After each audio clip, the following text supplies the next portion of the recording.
So, a very warm afternoon to all of you who have joined us today for this webinar series on the occasion of death anniversary of Dr. B. Sahani sir.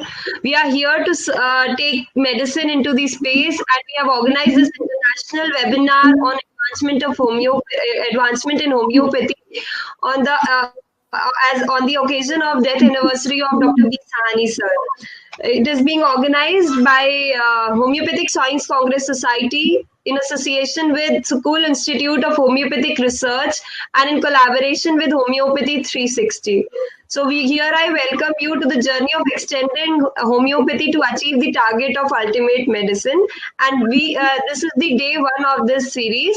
I hope you all are excited to learn from great speakers, international speakers on this platform for once again. So I, Dr. Yashika Arora, heartily welcome you all to this event, and on behalf of Homeopathic Science Congress Society and School Institute as well as Homeopathy 360, I want to pay homage to Dr. B. Sahani sir, and we are glad that Homeopathy 360 is a part of this webinar series, and we are paying homage through this webinar series to Dr. Sahani sir. So before we begin the session, and I hand over the session to the organizer, to the man behind this webinar series, I want to welcome all the delegates as well as our esteemed speakers and the dignitaries of today's session. And I take this privilege to thank Mr. Manish Jain, the director of BJN Publishers, who has given us this platform to organize this series, and also to none other than Dr. M.K. Sahani sir and his whole team, who have been working so hard day in and out to promote this webinar series and organize this. So here I welcome our coordinator and the organizer of this series, none other than Dr. M.K. Sahani sir. As you all know, that he needs no introduction. He's an inspiration himself, and he has been a support and a guidance and guide for all the homeopaths. He's ready to help everybody.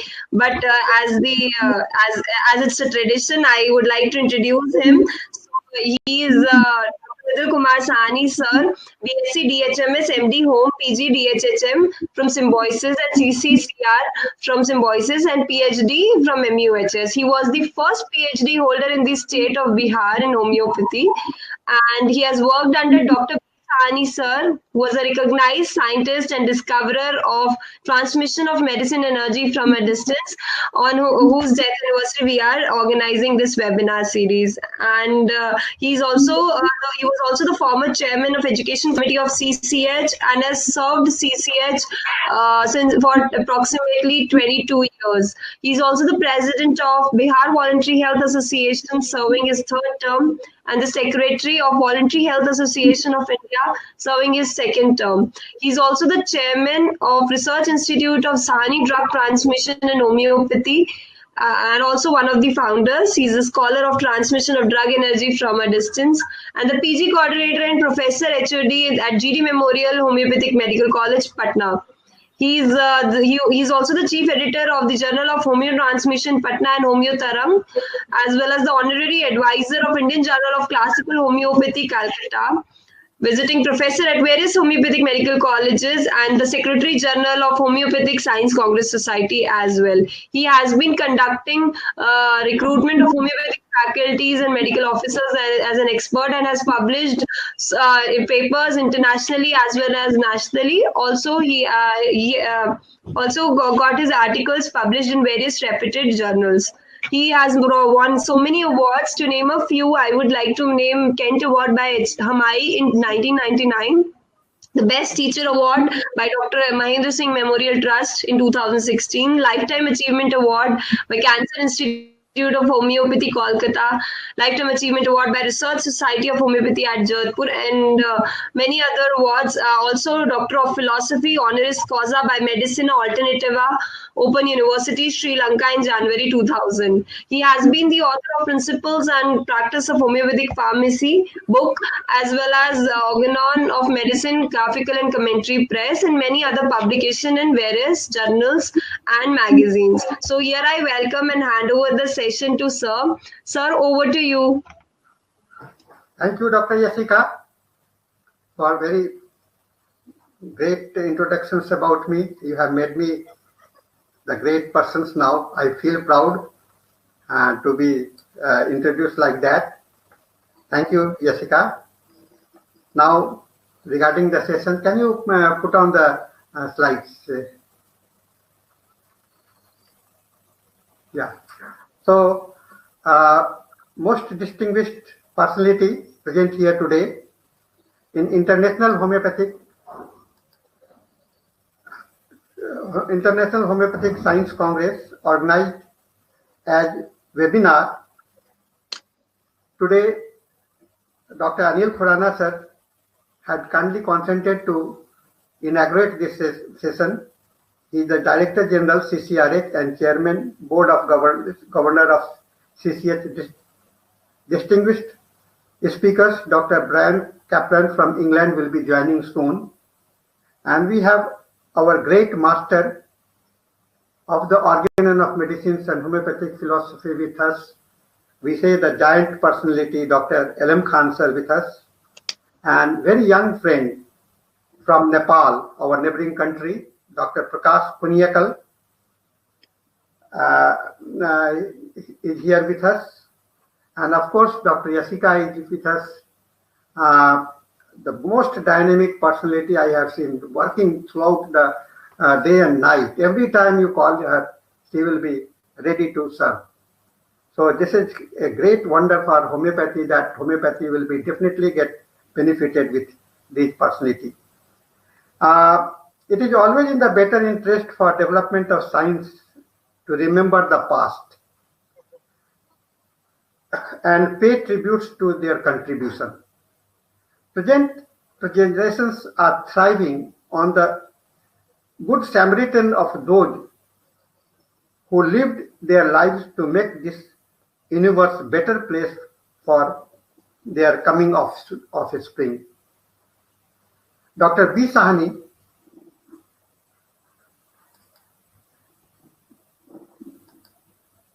who began his journey with the most primitive stage of homeopathy, where it was not recognized as a system of medicines even in our country. With his dedications and love for homeopathy, he acquired the legacy of Dr. Hahnemann to protect and safeguard by practicing in most religious way. His understanding about homeopathic philosophy was outstanding and was considered as a wizard for the king's repertory. He had mastered every page. During the time of his death, he used to guide us, telling by the page number of the repertory, see there, and you will get the rubrics. So this was his memory, and the whole book was in his mind. Dr. B. Sahni has discovered very innovative system in medicines by transmitting the medicines from a distance, and it is one of the things that can be understood as the linking the past and the future and taking the medicines into the space. Dr. Jugal Kishore, the former president of the Central Council of Homeopathy, he had made a very wonderful remarks about Dr. Sahni, that apparently Dr. B. Sahni has traveled much beyond Dr. Hahnemann, where the latter advocated transmission of drug energy through the olfaction. So his insight into the mode of administration by transmitting the medicines from a distance brought him to be a legendary figure. Today he is remembered among the hearts of many, as we used to listen many folklores about his miraculous cure. They have made many nicknames about Dr. B. Sahni. Someone can talk that he is a Langra doctor, that because he has treated and cured so many lame patients, the paralyzed patients. Somebody tells that he is the man who can give you that sun and the offspring because he has treated so many sterility cases, agiospermia, and like that. So different names were given by the persons who got benefited differently. And still today, we are getting the patient in our clinic by his name only. They are coming to us. Dr. Sani has treated the cancer in such a such year and which was cured. The generations are now following and they are coming to our clinic. So the ardent follower of single remedy, and throughout his life he advocated practicing the single remedy. He used to put single remedy like a drop in the ocean and demonstrated the miraculous effect instantly. Very wonderful things that we have understood about him. His messages for serving science with sincerity has attracted followers around the globe. Today, disciples from and followers used to congregate and decide to form a platform like that of Homeopathic Science Congress, where every year a mela is being performed on the mazar of the great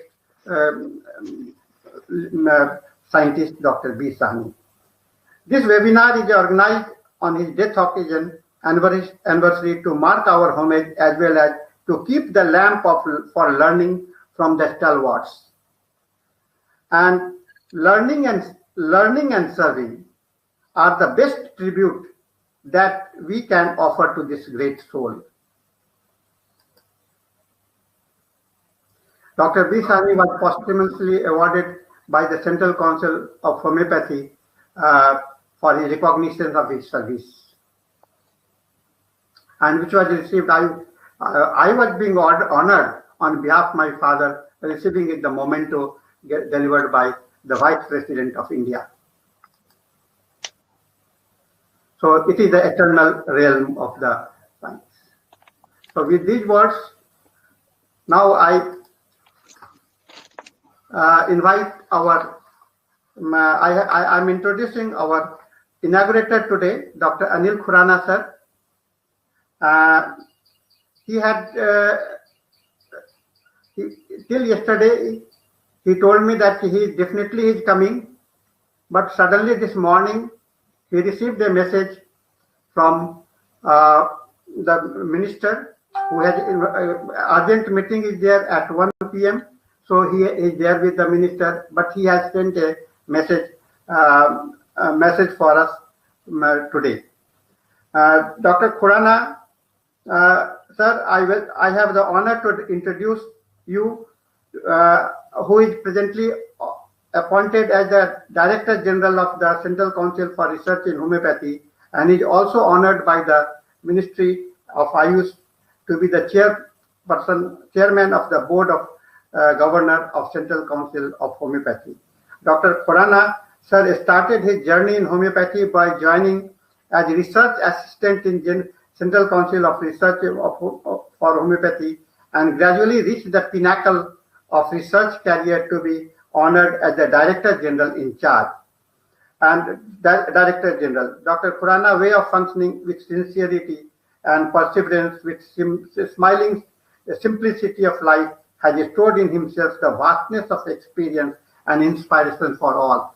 And he is the person who is most suited to inaugurate this webinar, and he could not resist his feelings, sentiments, and he has sent a beautiful message for us. And I will request Dr. Yasika to kindly display the message.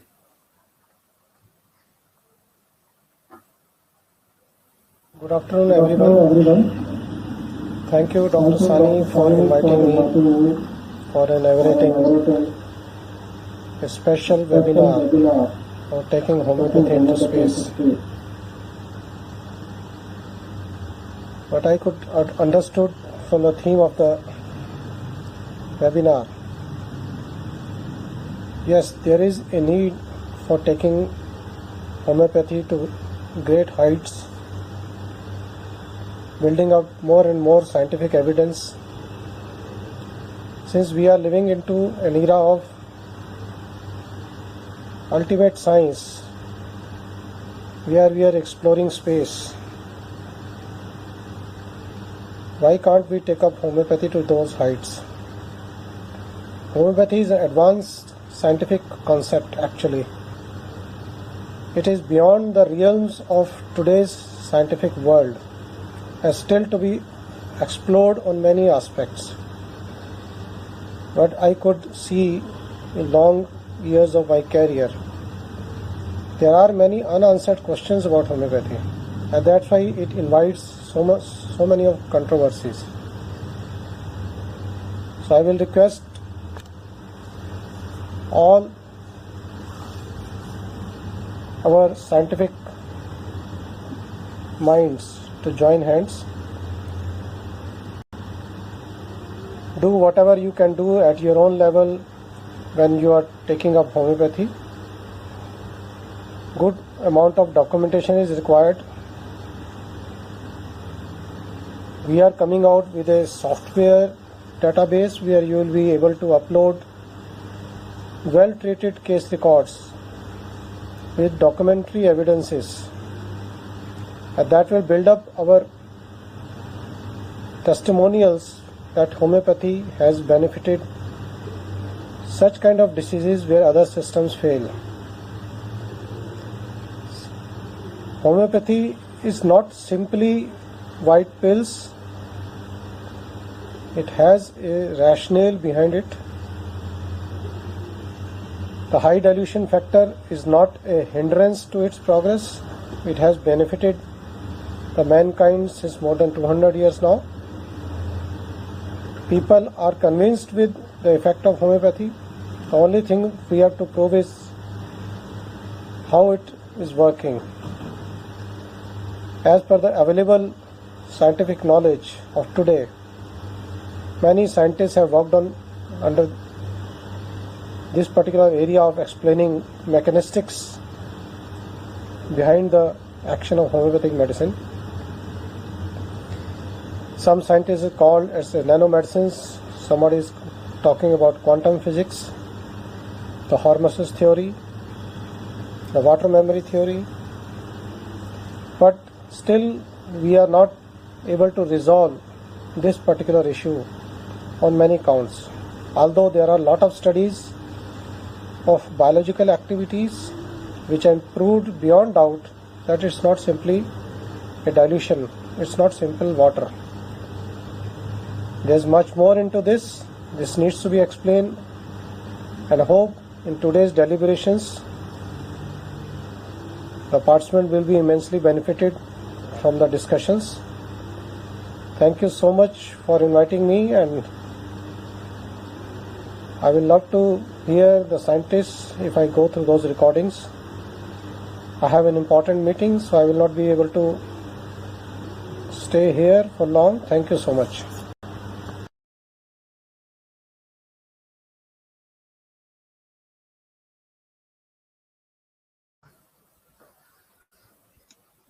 Thank you, Dr. Khurana sir, for your very nice deliberations and message, and that you are doing such a wonderful. Now you are making a data bank for all those testimonials. This is a very good job, and better future for homeopathy is ahead.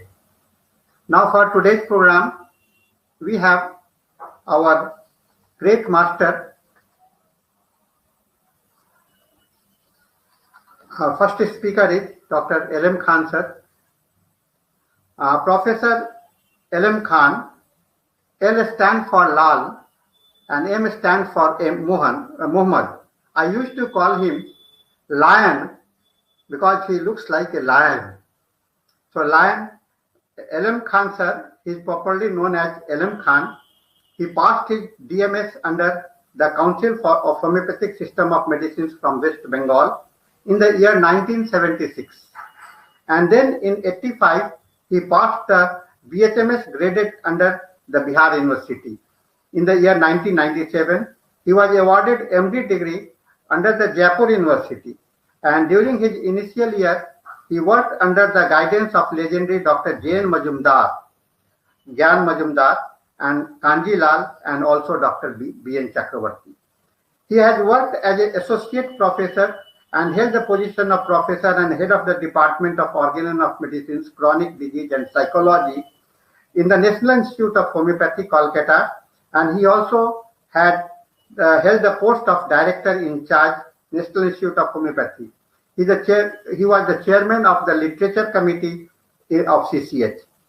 Many valuable books are authored by him, like Ignatia in Cancer, Allergy, Curse of the Civilizations, Prognosis, Kent's 12 Observations Illustrated, Wisdom Imponderabilia, X-ray, Wisdom of Sarcodes, Pleasure in Prescribing, Case Perceiving, Know Thyself. So many books are there. He has held many honorable membership, like the member of the Advisory Committee of Homeopathy to the Ministry of Health and Family Welfare, Government of India, member of the Expert Committee on Homeopathy to the Ministry of ISMNH, India, and Board of Studies, Postgraduate and Undergraduate, Calcutta, ex-chairman, Board of Studies in Homeopathy, attached to the faculty of Council for Postgraduate Studies in Medicine in Calcutta University. Fellowship of Homeopathic Association of Malaysia and Honorary Inspector for the Central Council of Homeopathy. He was confirmed as the Best Teacher Award. He's a teacher of the teachers by the Society of the Research Society of Homeopathy. Concept of concomitant as an art of prescribing he used to and demonstrate in a simple way, is very scientific way. He established a relationship between the recent scientific concept of synchronicity of Carl Jung, non-local concept of David Bohm, and non-linear and complexity concept is utilized in homeopathy, art of prescribing and use of the rare medicines. This is a wonderful combinations of all the things. So he has tried to bring the entire platform of homeopathy under the one platform. So with these words, these are very few introductions. He deserves so many words. The words seems to be limited, but I have my great regard, and he is my teacher, he is my guide, he is my philosopher, he is my everything. Sir, I welcome you in this webinar, and I request you to present your lectures for the today's seminar. It will be a blessing, it will be a graceful occasion for all the participants of this webinar. Over to Dr. L.M. Khan, sir.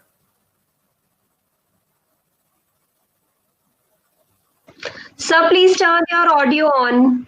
Sir, audio is off.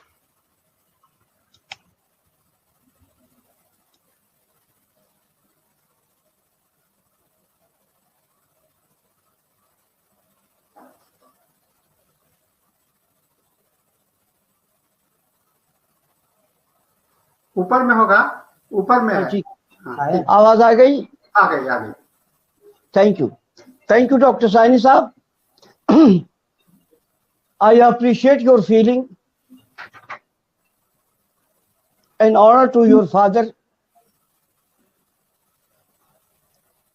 We lost today. I am thankful to Dr. also Subhash Singh, who is still getting the full honor to his father, like Dr. Saini Sahab. In present day, he remember his father, his contribution in the homeopathic system of medicine. I appreciate from my core of heart. I appreciate the nucleus of this organization and webinars, Mr. Manish Jain of B. Jain Publications, Yashika ji, and many others, those who are going to making this seminar full of energy, full of knowledge, and full of educations. In present day, we have got epidemic of webinar, but among them, Dr. Saini Saab organization, an international seminar where a big shot is going to be delivered their experience regarding the homeopathy. He asked me, and he's asking to me is my honor, especially related to his memory of his father.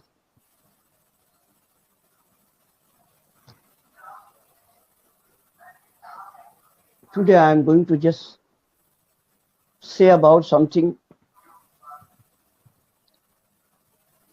regarding the importance of the organon and its use in bedside. As Saini Saab gives the beautiful name is gems of the organon. Gems always going to be utilized, not for the show. Organon is not a theoretical book, nor a show off, not just to pass BHMS. Rather, is a full of documented, practical experience of a man like Hahnemann, who always his base all his contribution from the experience only. I am just going to share few points from the organon. In fact, from aphorism 1 to 291 of the 6th edition and 5th edition up to the 294 is a full of bedside, full of clinical approach. My friend, there are certain approach in organon. Among them is one of the most important approach is the clinical approach. Clinical approach is the whole history of the medicine. The first, the man who prefer the bedside or phenomenological approach, attitude to watch the patient, to prescribe the patient, was the father of medicine, Hippocrates. Hippocrates, in his place,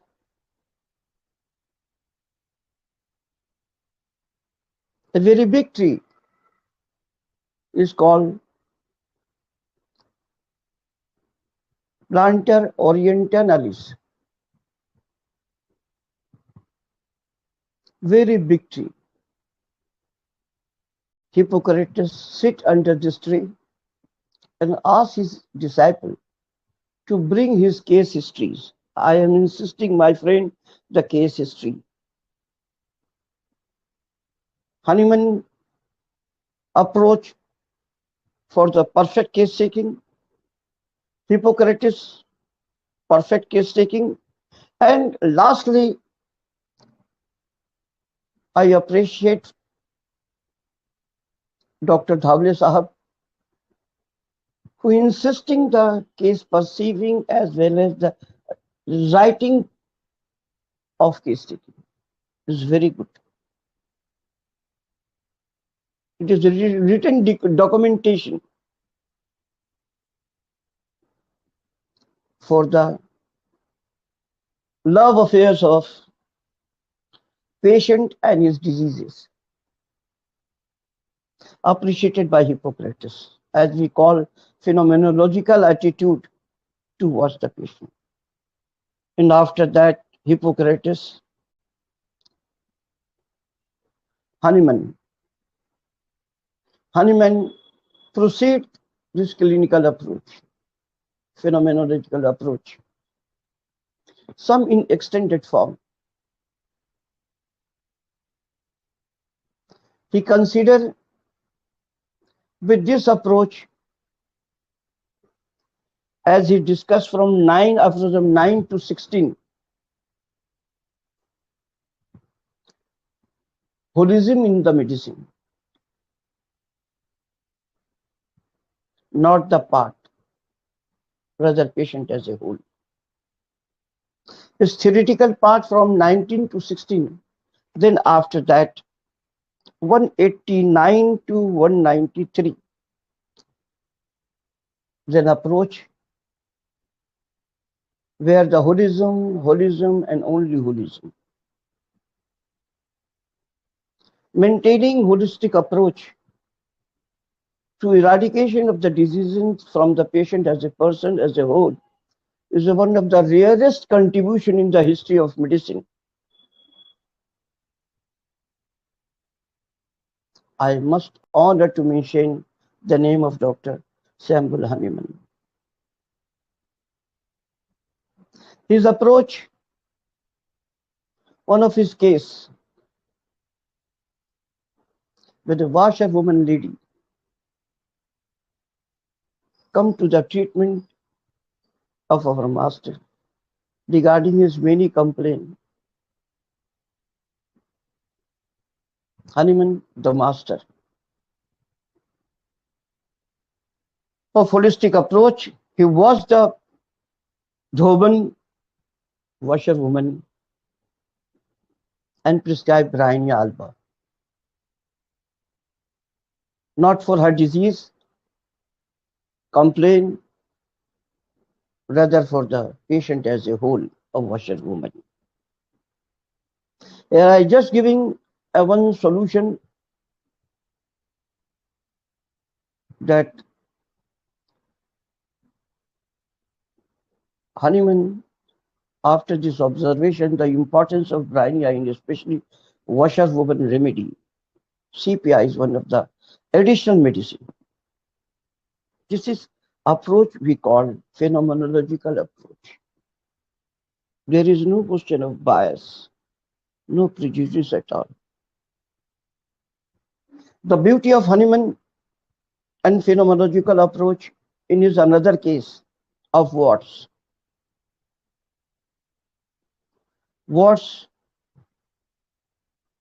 was treated by Hahnemann and his student insisting him to just tell me the name of the remedy which you prescribe was. Hahnemann said, watch, watch, watch.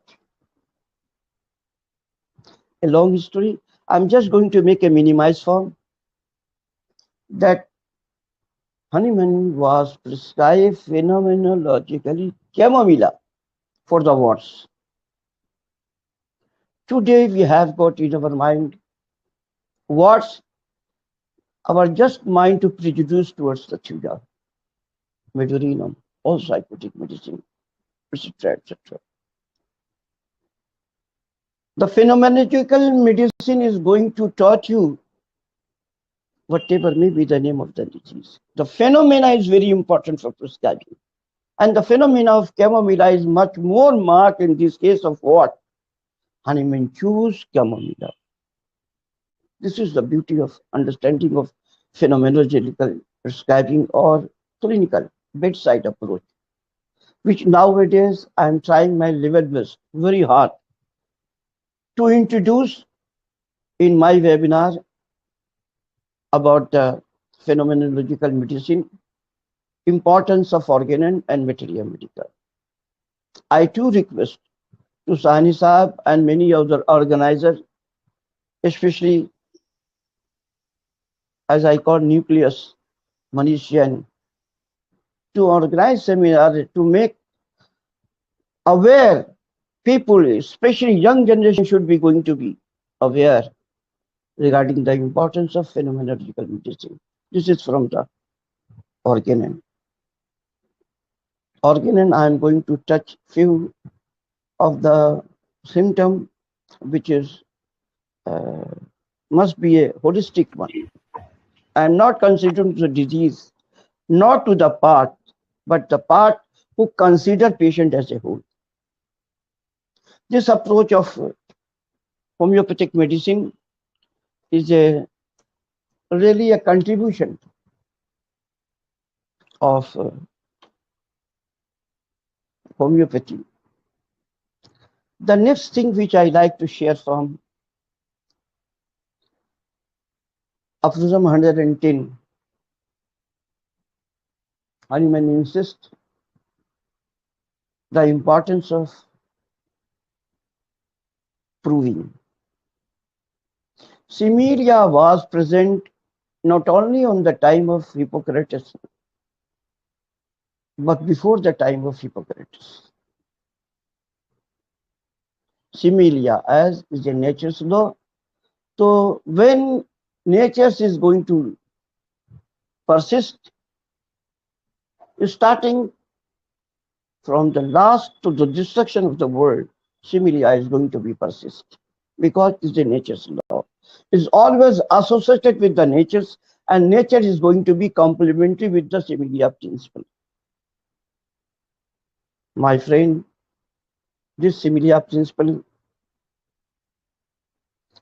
having a backbone, spinal cord, is the drug proving. Hippocrates know the importance of similia. He used. One thing I can say here, Hippocrates was a physician who has got a very limited knowledge of medicine, but is much more knowledge of accessory circumstances. Know about the soil, effect of the soil, air, and he wrote a small book related to the air, water, and places.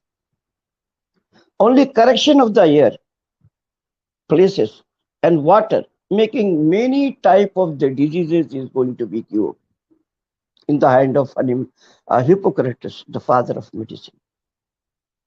My friend, this clinical approach, without the good knowledge of medicine, the least knowledge of the medicine, Hippocrates is going to be claimed as a father of medicine.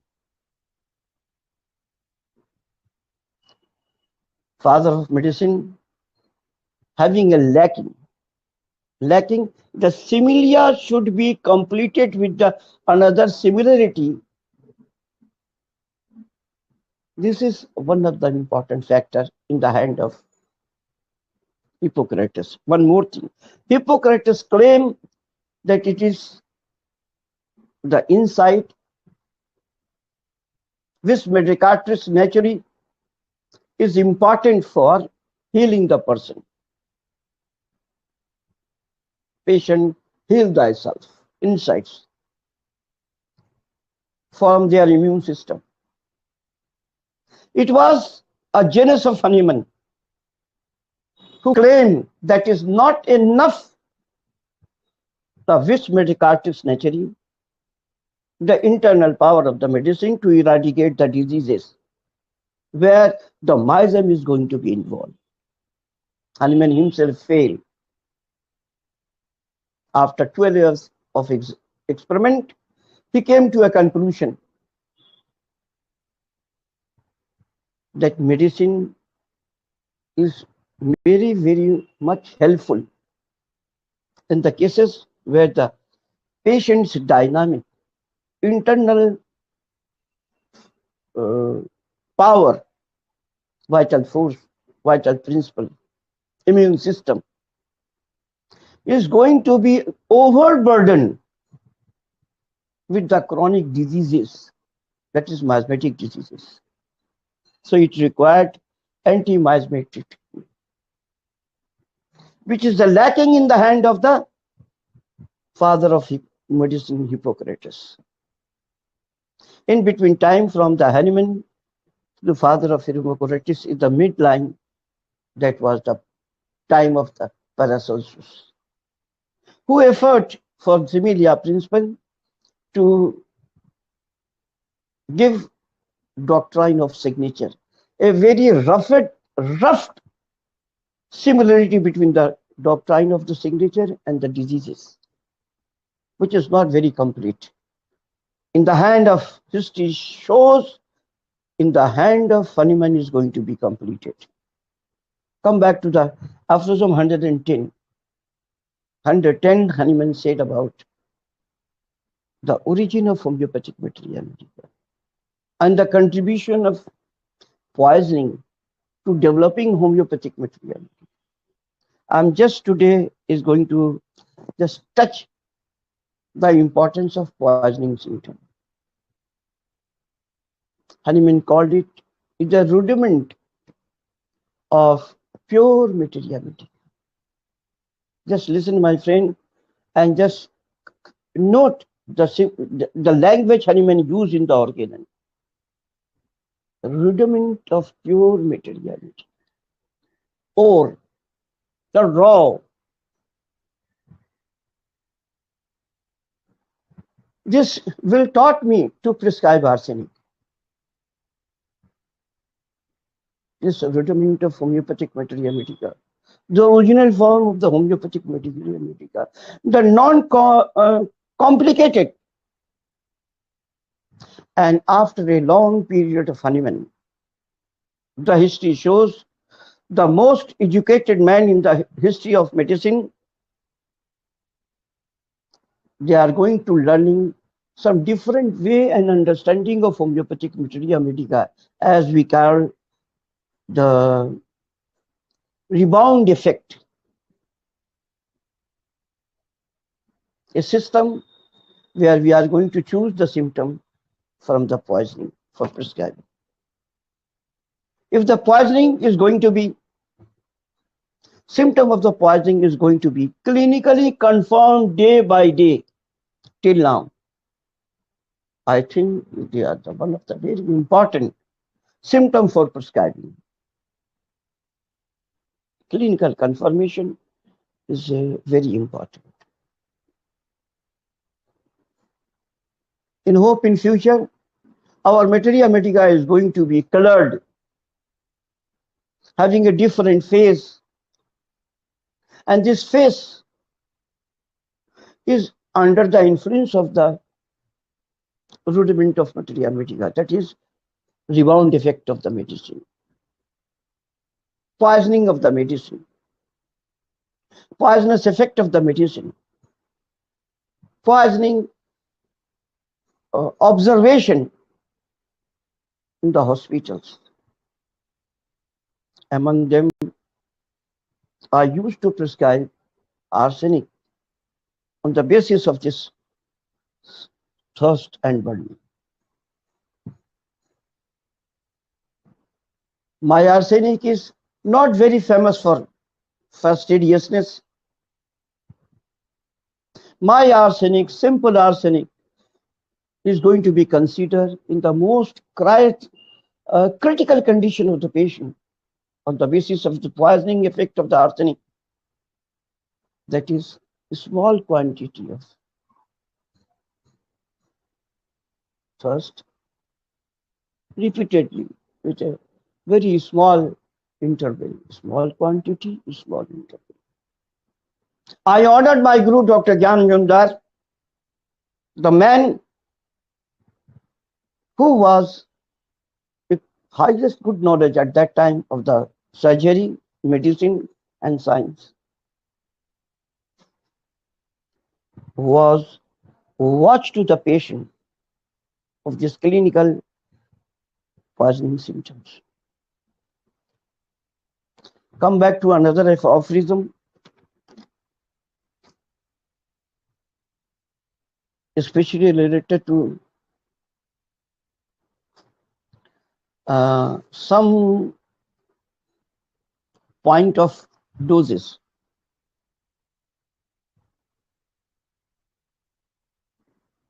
And after that, I am going to discuss about one action of homeopathic medicine in the proving and its value of the prescribing. I'm just going to touch only the prescribing beauty from the organ of the medicine.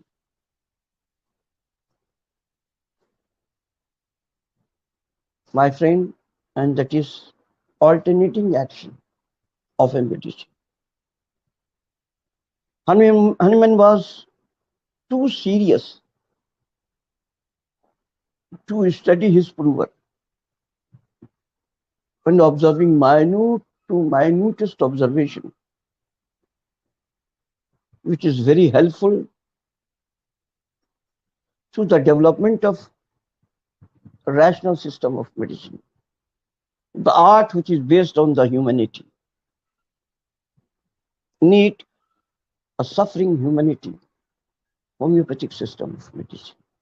This need and requirement he noted in the proving, as we call alternating action of the medicine.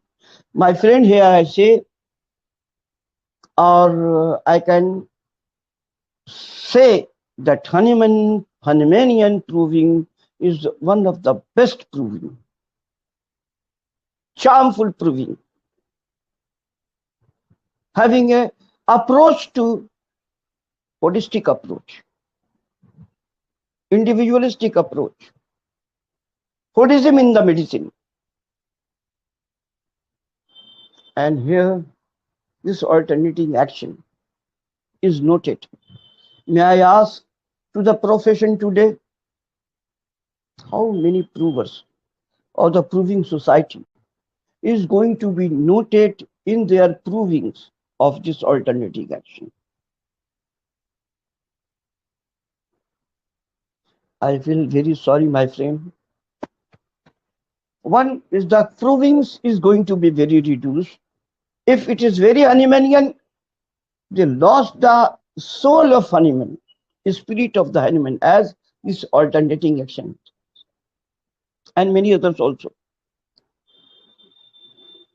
He proving, he himself devoted, his family member, his friends, even this alternating action is lacking a lot in the TFLN as well as the hearing also.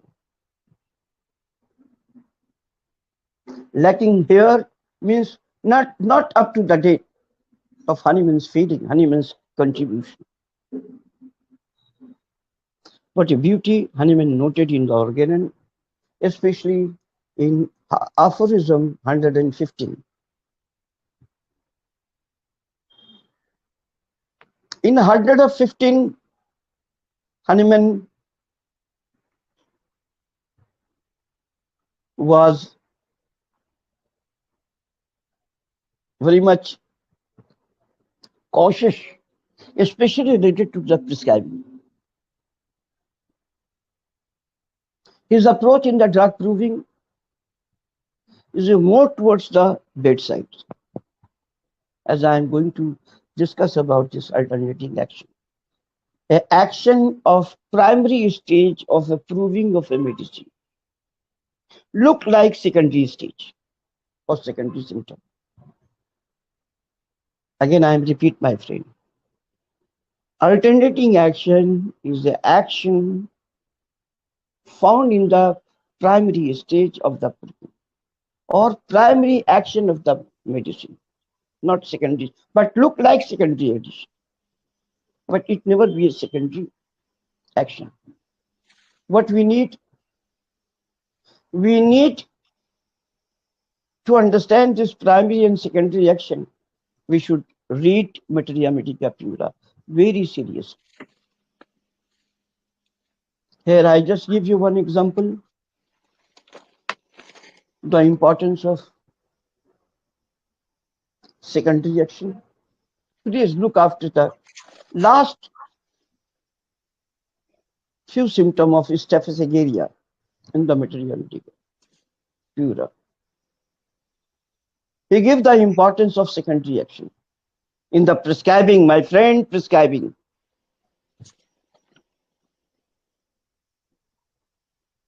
Hahnemann mostly very serious with the prescribing. But unfortunate, the post-Hahnemannian stalwarts and the generation, those who are not giving much importance to the Hahnemann's writing, especially organon of the medicine. That's why I choose few organons aphorism where Hahnemann giving importance to the action of the remedy for the prescriber, and that is alter. I'm giving one example of the secondary action regarding the staphylococcus. Please read it. Another which I am going to share with you, the importance of alternating action. I am just saying this alternating action is a one action, full action in the primary action of the medicine. I'll give you one example of agnesia. In agnesia, incredible changeability, extreme changeability. Or at one time he jokes, ingests, and another he is going to be lacrimosa. This is opposite. Both are opposite, but found in primary action. If any symptom found in primary action, both look like primary and secondary action. Just as I am going to discuss about the ignatia amara, I am saying about the very constipation, too much severe constipation, with pressing out of the rectum, and after that the diarrhea. So diarrhea and constipation, very constipated motion. As we know, the constipation of the brainia is always going to be alternate in the primary action with the loose stool. This is brainia. I will give you one more example about the belladonna. The tylism means full of mouth, collection of the water, and great dryness of the mouth. This is belladonna. Is going to be alternate. My friend, there are many medicines. If you go through the homeopathic materia medica pura, where Hahnemann claim that it is a alternating action in the footnote. Problem is that, may I request to my profession, honorable profession, that please read homeopathic materia medica pura, special reference to the footnote. There are two footnotes. One is given by Hahnemann, another is their translator or maybe editor, etc., etc. But my friend, please read the notes of Hahnemann regarding he is giving the importance of secondary action, he gives the importance of alternating action, etc., etc. I choose here only the importance of prescribing on alternating action. Few cases, especially I am going to when prescribe brainia. You know that brainia constipation so hard, so painful that patient is not able to tolerate. Sometimes tears the rectum in a region. Erosion after the passing stool, proving that large, hard, as if burned.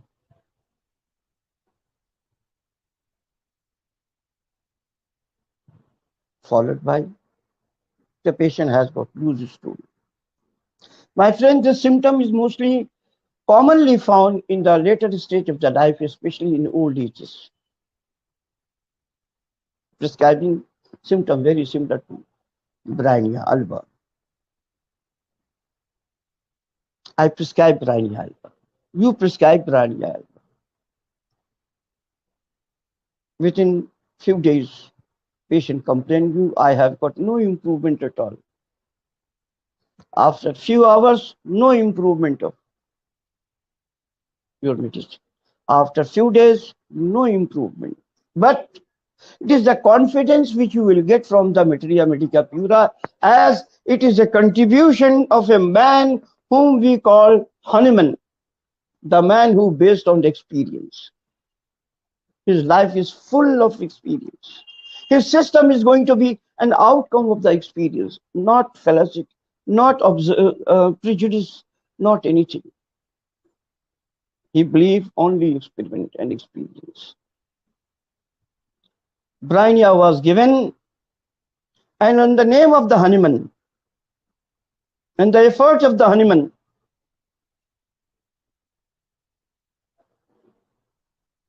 the man simply say that, my friend, this is a case of Brainia. Why Brainia is not working? The same history in the background. I just like to go back to the history of homeopathy. That Hahnemann once was very much loudly speaking, claiming the law of similia. But gradually he found that his similia principle is a lacking. And the lacking because there is something which is missing Hahnemann in the history. He watched the history of every patient which he saw, he claiming treatment, and found there is one obstacle to recovery, a disease. That is he gave the name of the miasm. The miasm obstacles make him to study homeopathic materia medica as well as philosophy and the proving near about 12 years. He specified specific some of the medicine from the chronic diseases, eradication of the chronic diseases, which he claimed in the 2 parts and published 54 medicine, which is especially useful when the cases is going to be mixed with the effect of the chronic miasm. Come back to the alternating action. Similarly, Hahnemann's observation taught him that when you prescribe on the basis of alternating action, as we prescribe in case of constipation of Brahmina,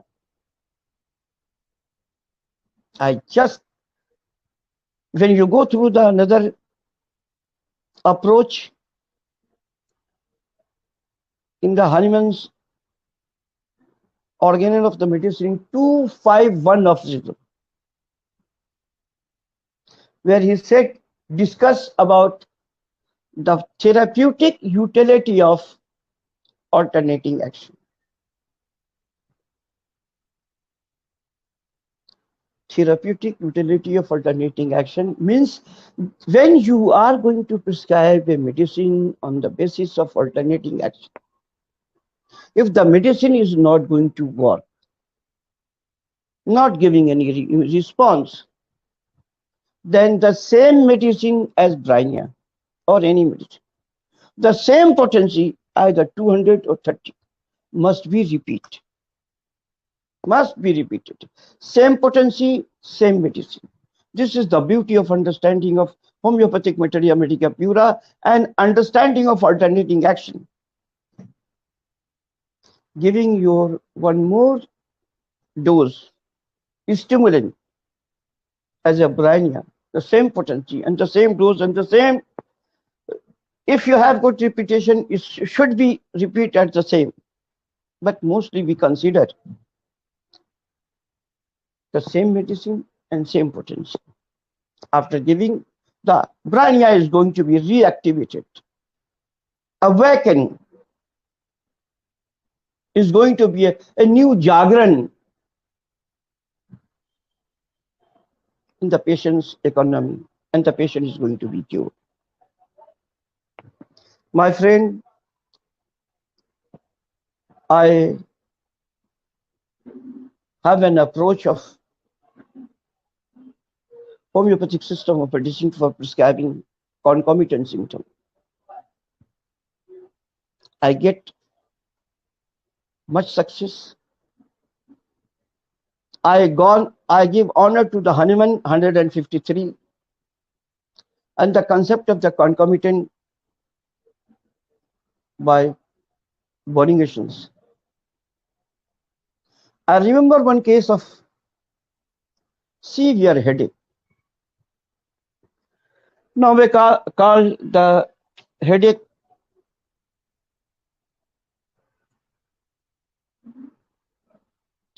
of or migraine. A lady having a migraine, severe, treated by many medicines. The result is not very perfect, not suitable, not helpful, satisfactory. Because homeopathic physician who, allopathic physician who, they are going to partially understand the human personality, as I told you, the phenomenological attitude of prescribing, the individualistic attitude of the prescribing, the bedside attitude of the prescribing. Because things are only hate. We are not going to the patient who has got hate. Consideration of the holistic, consideration or holistic approach. When I go through the case taking and I found the patient has got a tendency of very hard costive stool followed by a very loose stool. A constant rhythm, a rhythm as a concomitant to the migraine. I choose Brinia, prescribe Brinia, and the patient is not giving very satisfactory result within 2 to 3 or week. I give one more dose of Brinia. 12, in this case I prescribe 12 meters. A potency which I learned from the OPD of Calcutta Homeopathic Medical College. The 12 Brinia 12 Rustex in the hand of Dr. P.C. Pal, a giant prescriber of Calcutta Homeopathic Medical College.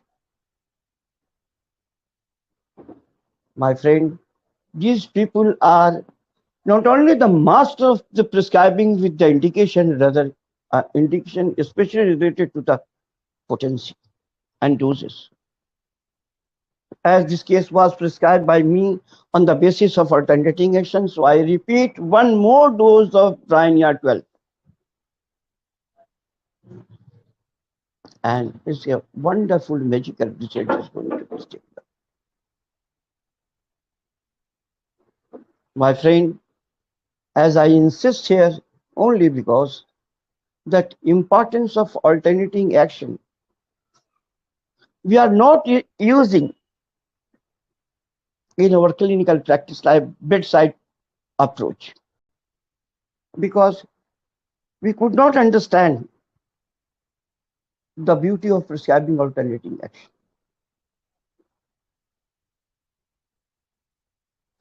A patient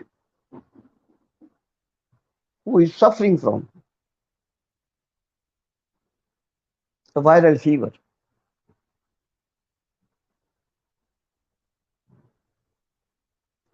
very acute condition, and the patient had got very severe dryness from mouth to the throat. So severe dryness, and alternating with the tylism means too much saliva, full of mouth saliva is going to be alternative with dryness of throat and mouth.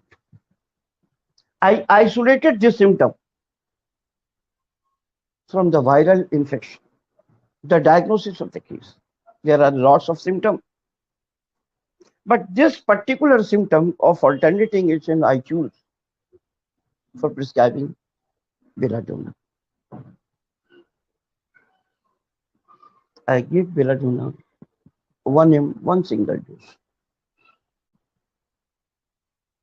And the result is within few hours, patient has got no response at all. I give one more dose of belladonna 1 ml. And the belladonna is going to be working peacefully, and the patient with the placebo within a 1 or 2 days, I think in 2 days, the viral fever is going to be subside without complication. Appetite is good. Letharginess, no letharginess. And well-being is going to be maintained as before his health. You know that this is a beautiful understanding of autism too. Ideal cure, highest ideal, near to the ideal cure. Similarly, our prescription, when we say about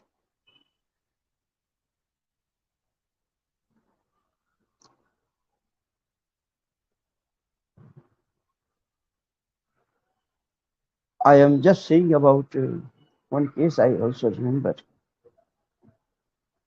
of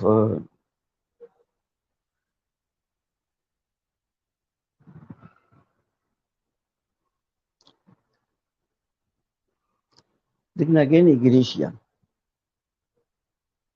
This changeableness is very prominent symptom of the patient.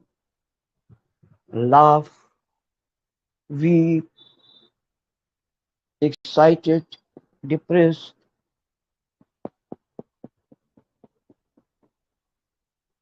Materia Medica shows this is one of the action we call alternative action. The case was bleeding, meteorrhagia.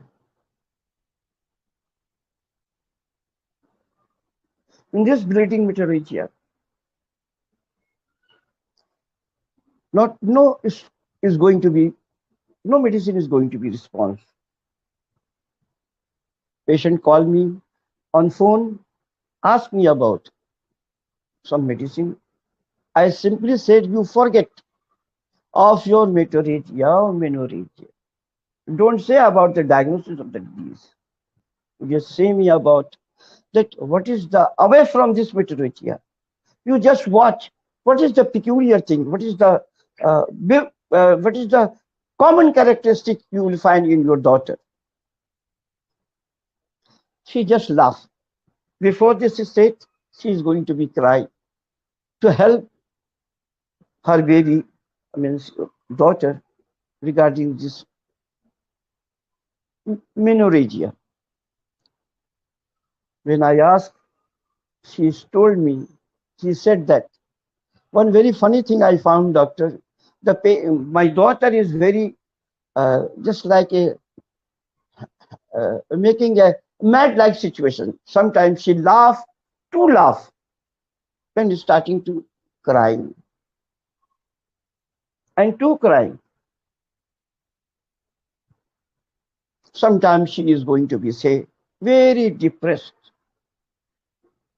Suddenly is going to be very cheerful. This mental attitude of the baby, my daughter is going to be very changeable.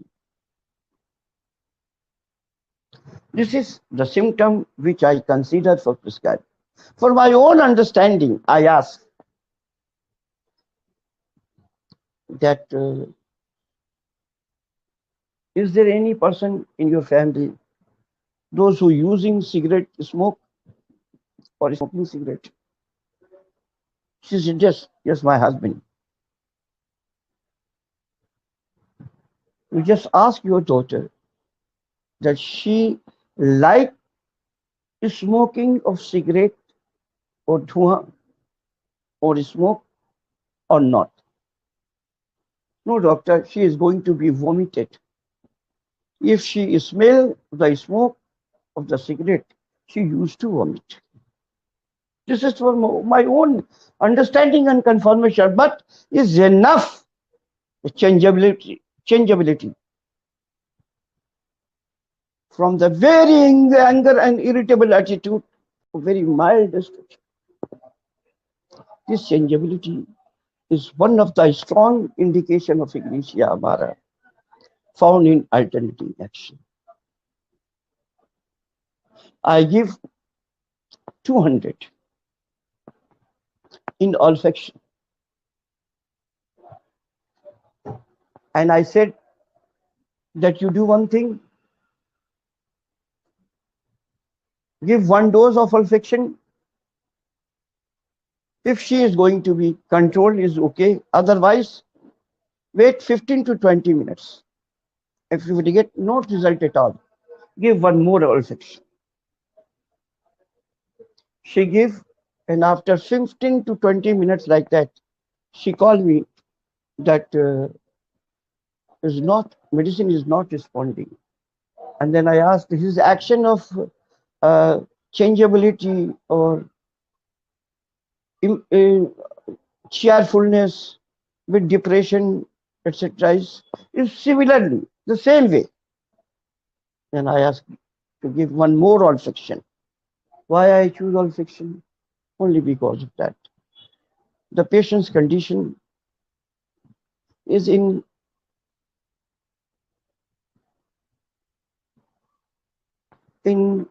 menses, period.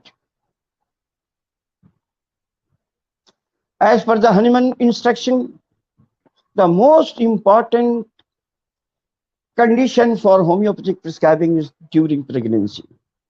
And the most worst time of the prescribing during menstruation.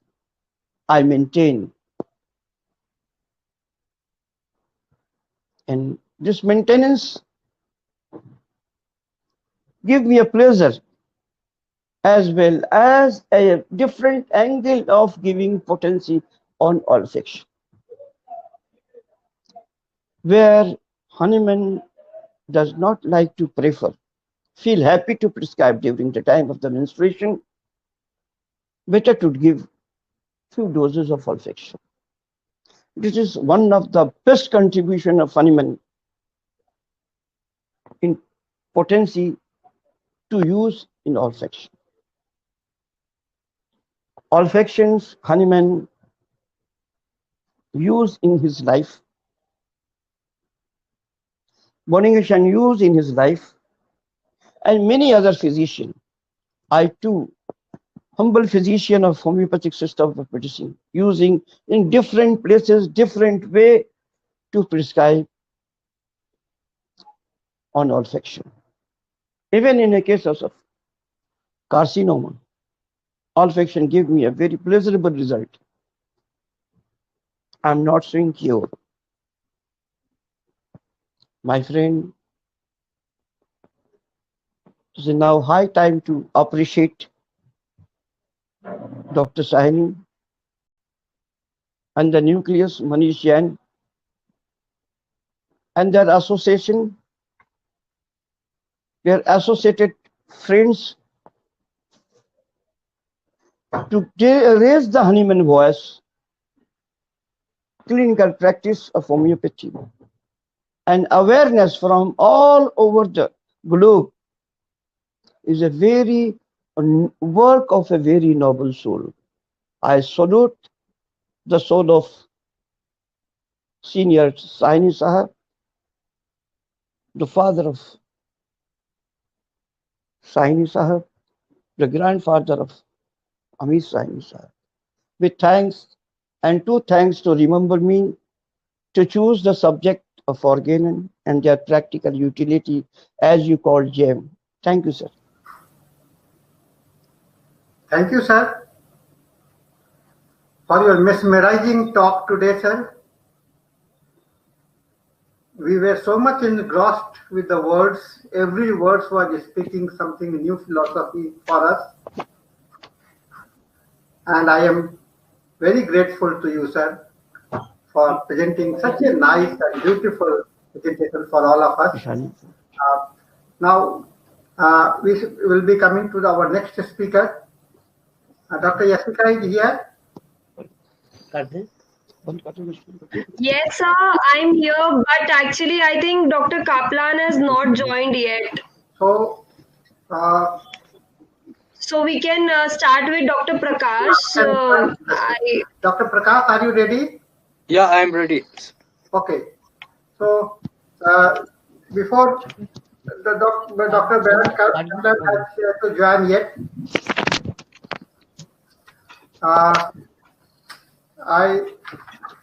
meanwhile, we will continue the session, and our next speaker is our young friend from Nepal, our neighboring country, and I'm going to introduce Dr. Prakash Kuniakal. He has completed his BHMS degree from the BRA Bihar University. With his keen passion for serving, he is actively involved both in medical professions and social activities. He is very much instrumental in keeping and maintaining the recognition of homeopathy in the country of Nepal. Presently, he is serving as homeopathic physician at the Bhaktpur Homeopathic Clinic. He is also serving as General Manager of RP Foundation and Founder, General Secretary of Mathureshwar Agricultural Cooperative. He is the General Secretary of the Nepal Homeopathic Health Organization and life member of Asian Homeopathic Medical League. He has participated in various seminars, symposium, conference related to the homeopathy. He has published some of the articles in different news and media, and working for upliftment of homeopathy in Nepal, and major responsibility for preparing document to Alternative Medicines Department and Health Ministry, Government of Nepal, as well as other organizations voluntarily. Dr. Prakash is very actively involved in Rotary functions, and he is involved as a Rotractor, sister concern of the Rotary since 2009 as a charter president. And then he was elected president of the Rotary Club of Panoti in Kathmandu and participated on the Rotary International Convention in 2019 at the Germany also. So widely traveled persons and widely very sincere and dedicated persons for the homeopathy. Dr. Prakash, you are the gems for the homeopathy in your country, and we bless you with the future of your bright future ahead. So with this introduction, I request you to start your presentations for today. Your Dr. Yasika, his PowerPoint has to be, yeah. Okay. Is it fine, sir? Prakash, Yes. you can run below this slide. You say the next slide, so you can move the slide cursor yourself. Okay, sir. Thank you. So Thank you very much, Dr. M. K. Sani, sir, for giving this opportunity and my wonderful introduction. I am so much blessed for this introduction. Today I am going to present simple presentation about the life of Dr. Bandhu Sani, who is great scientist, great doctor, and the presentation starts now. There is one tale which says, from pain and penury to pinnacle of success. Similarly, Immanuel Kant also says, we are not rich by what we possess, but by what we can do without. Dr. B. Sani was born in a family of peasant, servants, and laborers. Dr. Bandhu Sani came from a very poor cultivator family where parents found it difficult to maintain the family with their petty income. As a child, he was sent to work as domestic servant. There was to do petty work of cleaning and doing domestic work. Tired evening was spent with children in the family studying. He watched with curiosity and tried to learn with self-motivation. Night spent with imagination for acquiring knowledge. He was extraordinary intelligence and zeal for acquiring knowledge. He has great thirst for acquiring knowledge. which became unquenchable. It became attracted to the notice of late Munshi Udit Narayan of Rajnagar in Darbhanga, who is well known for his love for learning and magnanimity. Under his loving care, he lived with him and completed his matriculation in 1942 from Rajnagar. Same year, his father died, leaving him broken-hearted. He is also firebrand nationalist. He then sought admission in IA in CM College in Darbhanga. The freedom movement of 1942 of India made him realize that no sacrifice could be considered greater than one done for the sake of one's country. He left his studies and took active part in the freedom movement and was jailed on several occasions. It was during this period he was attracted towards homeopathy, which to him held promises of new awakening in the poor masses. Chanticleer of New Dawn. Mind got infilled with passion to bring health and happiness to the suffering humanity. Self-study through books made him to enter into the arena of homeopathy. He is man of indefatigable spirit and peerless character.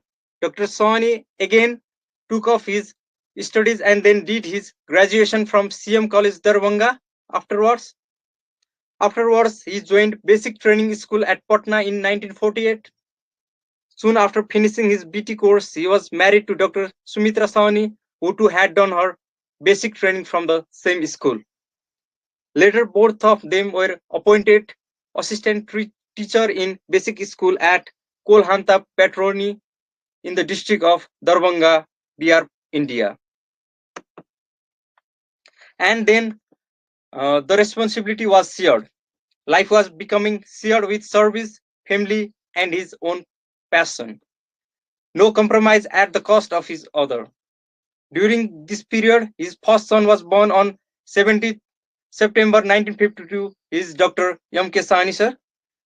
He became the proud father of 3 sons and 1 daughter. The homeopathy was the passion and hobby to Dr. B. Sahni. At no stage of his career, Dr. Sahni's interest in homeopathy flagged. Encouraged with his interest, made him complete his MD in homeopathy from Sathi Homeopathic Medical College in Darbhanga. This encouraged him to establish a charitable homeopathic dispensary under the social education scheme. His wife has remained his constant companion in his entire endeavor ever since. He is a voracious reader. He is born to read. Dr. Sahni was always in quest to discover new phenomena of nature. His love for learning always helped him climb fresh height. He kept his studies continued, and while in service, he did his post-graduation twice. He did his MA first in philosophy and then in sociology. Survival for life, learning for self. He competed for a gazetted post in Bihar Public Service Commission, and it was during this period of his service he was posted to different part of Bihar. While serving with the government responsibility, pastime was spent reading and practicing homeopathy. Reputation as homeopath spreaded in different part of the state. His reputation was spreading all over the state at that time. He usually followed the Hahnemannian and Kent spirit. He is ardent believer in philosophy of Dr. Hahnemann. Practical clinical approach with the use of Kent repertory. Shown path of repertory to be adopted as most practical way. He is philosopher of Hahnemann and he followed the Kent repertory. He has faith in energy, medicine with curiosity. Curiosity, how homeopathic medicine acts. He is always curious about the action of homeopathic medicine. What should be the way of administrating energy like medicine of homeopathy? He is constantly dwelling in the mind about that, which result in discovery of the new theory discovery on the new theory called transmission of homeo drug energy. In recognition for his invaluable research, many academic bodies and institutions for homeopathic science has conferred upon him honorary degree and fellowship. He is a rare gift to the medical world in general and homeopathy in particular, a life lived to discover. Dr. Sawhney extended the philosophy of Hahnemann. His discovery of remote sensing technique of administering drugs as against the conventional method of administration of drugs through mouth in 1967. Dr. Sawhney added a new dimension to the mode of application of this dynamic medicine property by applying them from a distance by using the natural belonging of the patient. On the laurel of a physician or messiah, with varied experimentation on thousands of patients of various category, it is now proved beyond doubt that dynamic medicine of homeopathy can be transmitted from a distance. Dr. Sawhney's discovery is now an established system with thousands of followers all across the globe.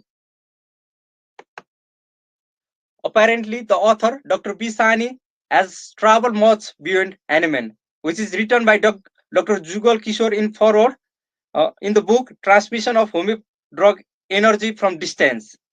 This book was published and then it went into 3 editions, and this book is now also available in Hindi now.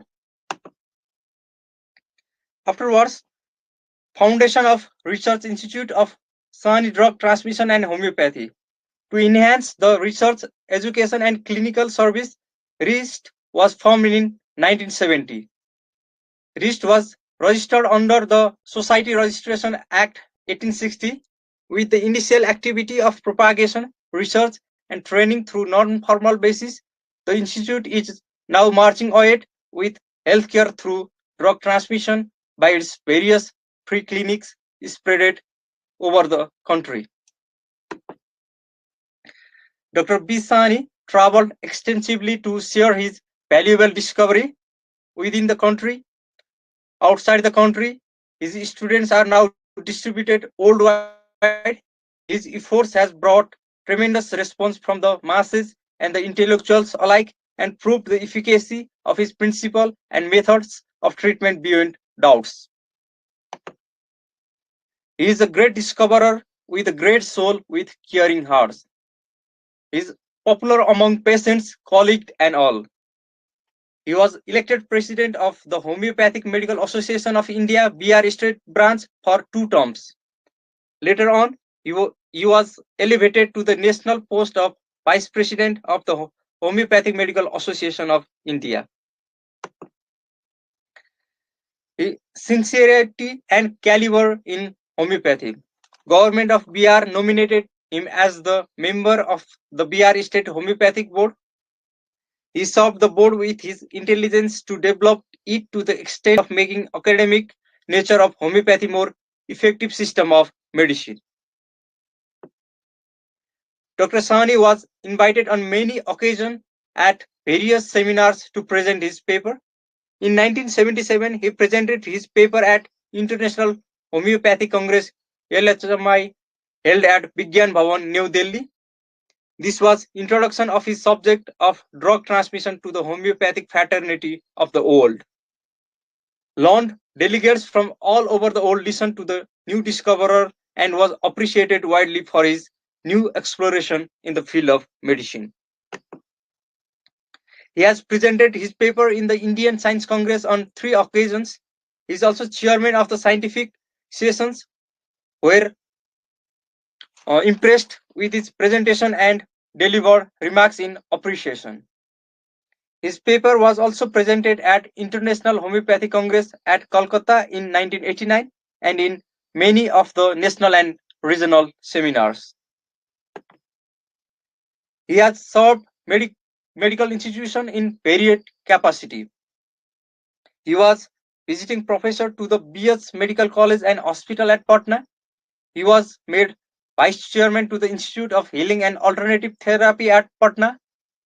He also served in the National Editorial Board of history of Indian homeopathy.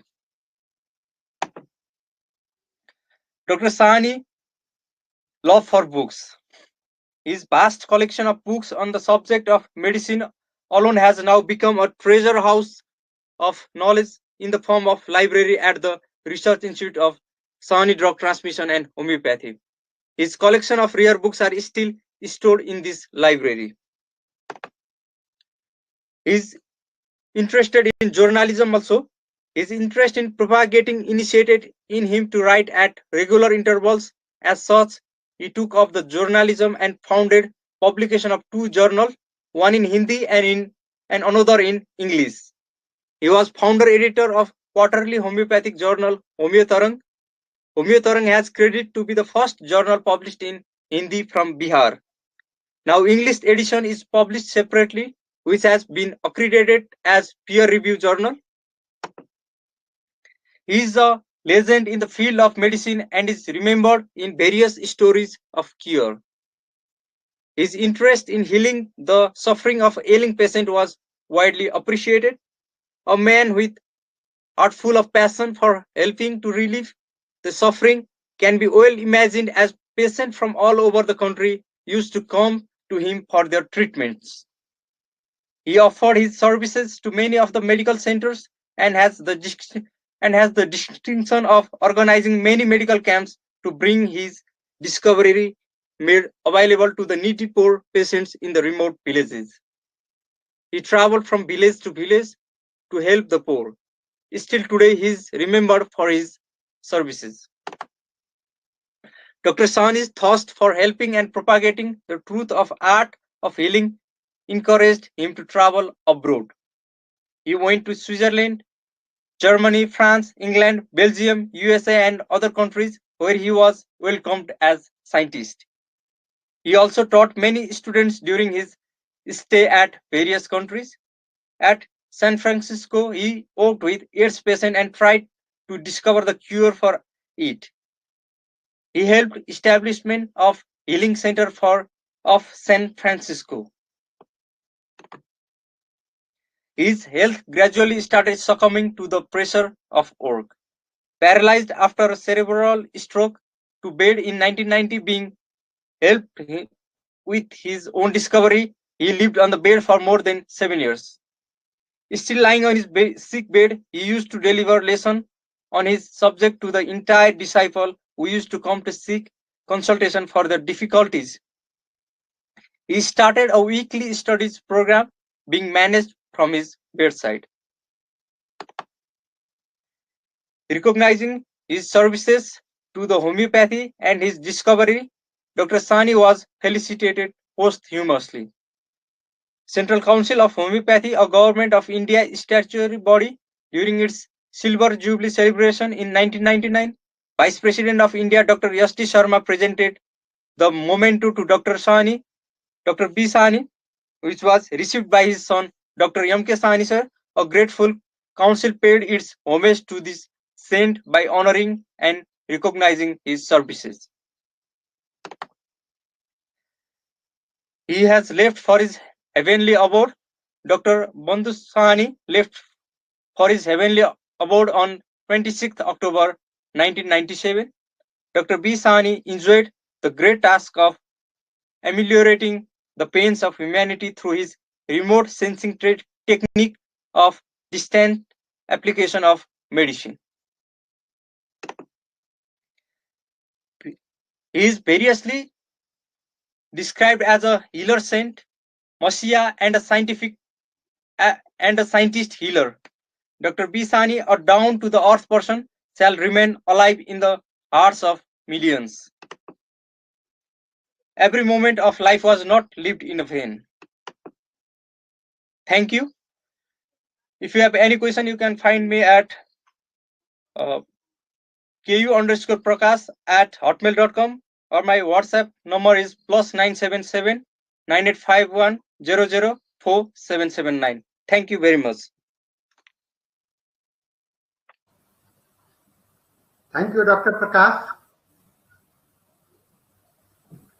for your very sentimental and emotional presentations. I was just overwhelmed listening to the about my father from you, the young generations, and I feel that the sentiment has been transmitted to you also, and the neighboring country of the Nepal also. And because it was a truth, it was a reality, he will live. This thing will live. He will live among the heart of everyone. Uh, and you have done a great job by compiling his life history. And I think that in the place where you are in Kathmandu and the place where Dr. Sahni's life was started, it is very close by. It is the border of the Nepal. Yeah. So you have imbibed many of the spirit and you have understood many of the things about Dr. Sahni. Definitely you can explore more into his life. Thank you very much, Sure. Dr. Prakash. Thank you, sir. Now I request Dr. Yasika ji. Dr. Yasika ji, you are in the room. Dr. Yasika ji. Yes, sir. Sir, Dr. Kaplan has not reverted yet and he has not joined. Please let me know what to do. I've asked Manish sir also to call him, but We can there is no revert yet. Yes, sir. There is no revert yet, sir. I'll confirm from Manish sir once again and then I will confirm you. By the time we can have any questions or something, if somebody wants to discuss. Chat box is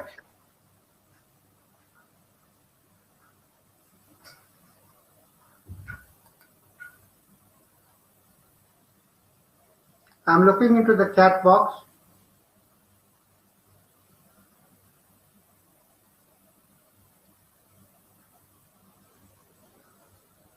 Question is that will it be uploaded in the YouTube? Yes, definitely it will be uploaded. And I think by evening or tomorrow morning you will may see this again, a repeat of this, because listening to Dr. Khan requires much patience and sincerity so that you can know more, because his voice was such a inspiring, joining the philosophy along with the practical experience that he has demonstrated. It is very unique presentations.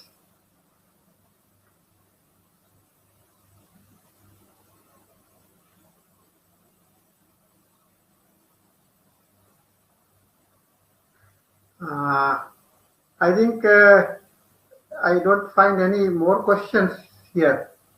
So anyone can have a questions hour till Dr. Brian Kaplan joins. We are waiting for him to get connected.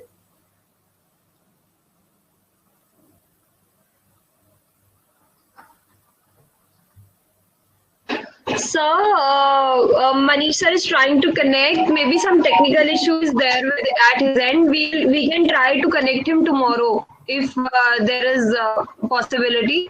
And there is a question, sir. Can you please explain in short a few cases for increasing our knowledge? What you say, sir? Dr. Neetu wants to know if you can share a case for increasing the knowledge of any case of Dr. B. Sahni, sir. Okay. Yes, sir. Yeah, that what Dr. B. Sahni has discovered, as you all know, that what is homeopathic medicines. Just if you try to think about the homeopathic medicines, you can understand why Dr. Sahni was provoked to think about transmitting the medicines. When you look into the homeopathic potentized medicines, any of the potentized medicines which is beyond 6 potency to 12 potency, not a single molecule of the original medicines is present in the water or the alcohol where as a vehicle. So what we are using? We are using the spirit like things that you can compare this spirit Like in our body, physical body, the material body that we see, we call ourselves alive, life. So where you see the life, because you are active, your motions is there, activity is there. That means you cannot see the life directly, you are observing the life indirectly. And the same way, homeopathic medicines are like that. In the water or in the alcohol, the medicines are there, and you can see the medicine, you cannot see the medicines, but it is action. Only action speaks. The life is made known to us by the action, and homeopathic medicines is also known by the way of action. And definitely this morning, Dr. Khurana sir has very much said that a lot of the scientific explanations are there. Quantum philosophy, water mode therapy, so many understandings are coming up. They are only the plausible and hypothetical experience, but not exact explanations about the homeopathic medicines. So science is yet to reach to feel and provide meaning for how the homeopathic medicines work, but it works. The same way, why we are alive, but we are alive. This is true. We are alive, but how? Why we are alive? What is there which is making us to live and survive? This is very important. And similar way, the homeopathic medicines are like. Dr. Henneman has very rightly described about the life as well as the medicines. And the medicines, and why he tried to think about the using potentized medicines like the 30 potency, 200 potency, centesimal, decimal, septimillesimal. So many potency came up later on. It is just a progressive state of the homeopathy. But why he thought? What was the things that made him to bring the medicines and dilute the medicines to such a great extent? Right from the beginning, he was practicing, and you go into the Henneman's literature, his lesser writing, there are the case history. You can read the case history, and you can see how Dr. Henneman was prescribing medicine. In his initial approach to the homeopathy, he was taking one drop of the medicines and putting in a glass full of the water and only giving one spoon to the patient, and then throwing out all the water and then again adding it. And this was the things that he has understood. Why it was? If you ask this question to yourself, you can get the answer, because Dr. Henneman was very much aware about the similarity, the laws, how the law of the similia can be applied. Now the medicines has to be similar with the life. So how it can be similar with the life?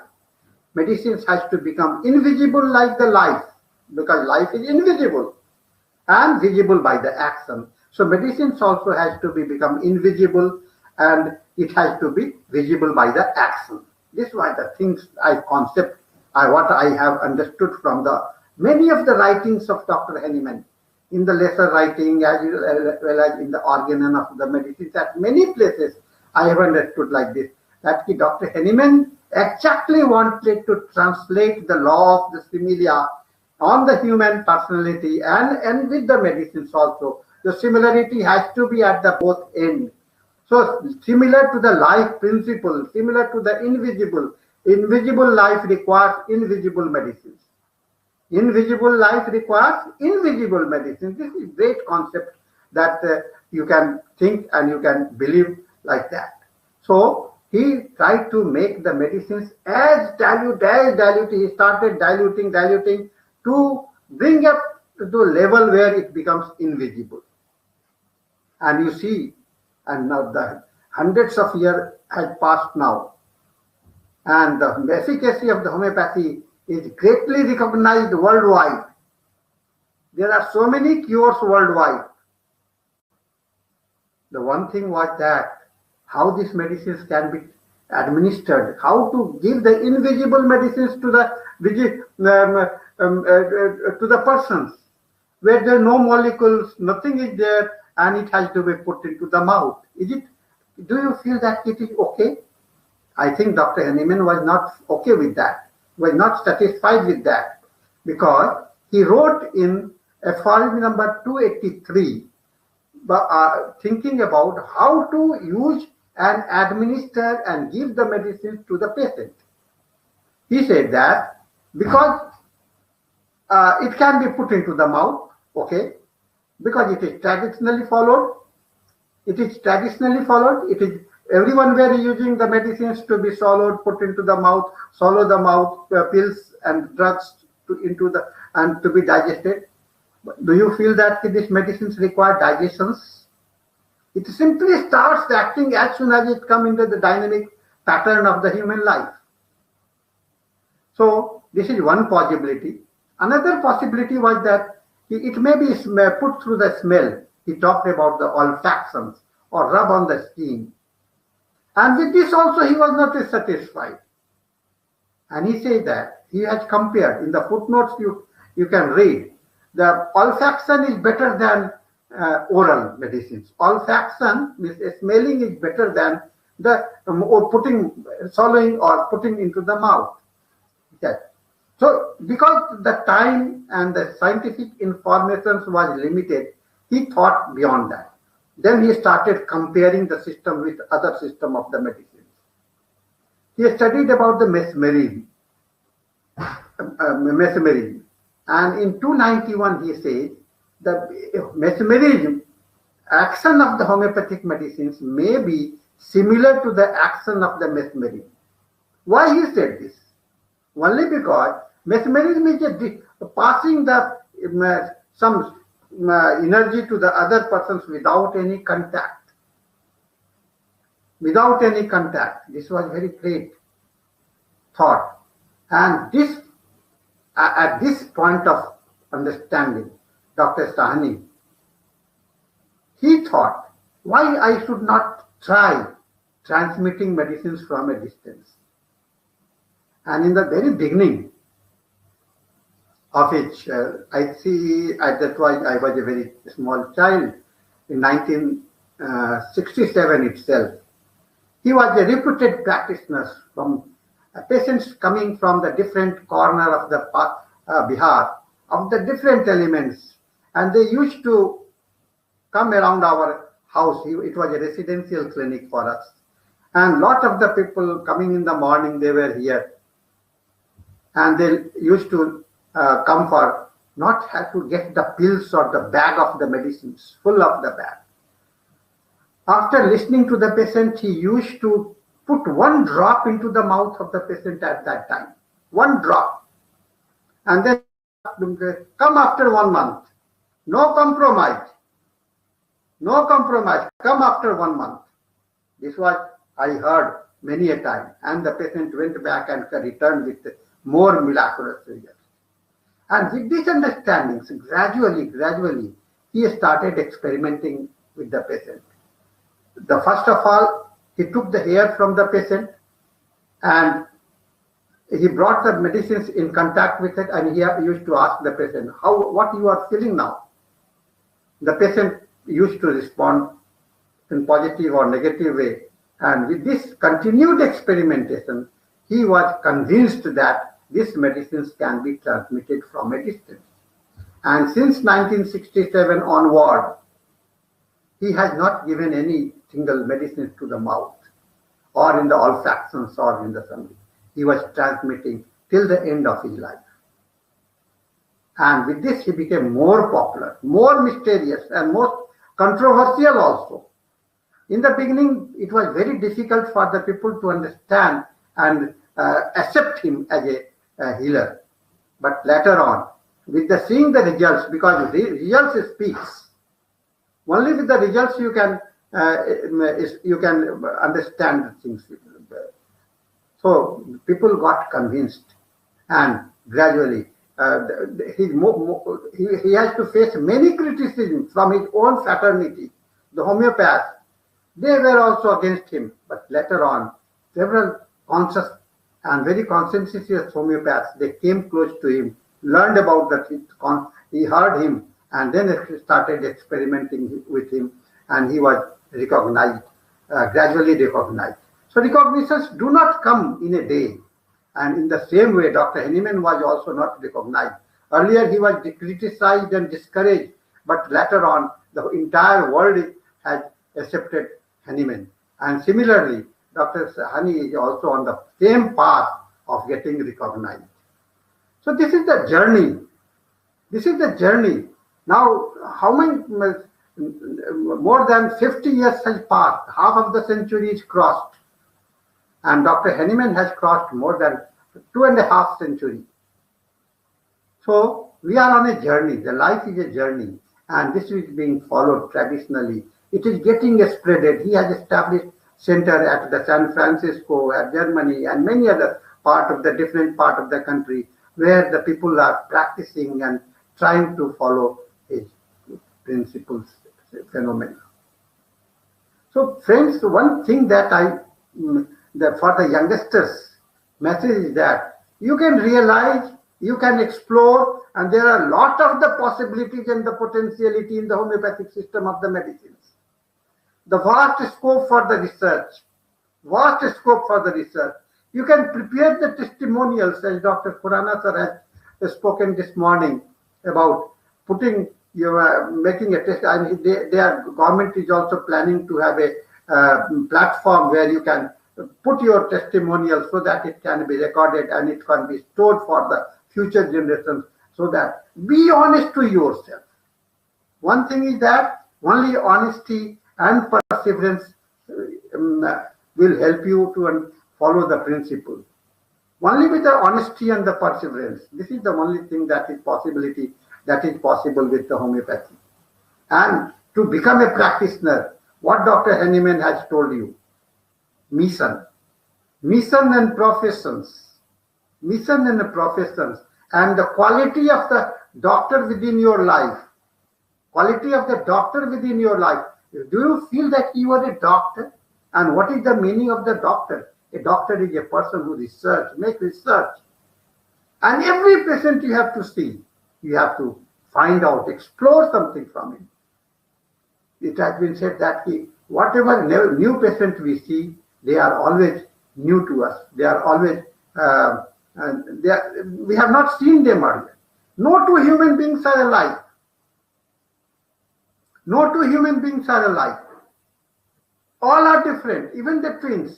So how you can compare one man with another? No comparison. So individuality is the basic thing. So I cannot become Dr. B. Sahani.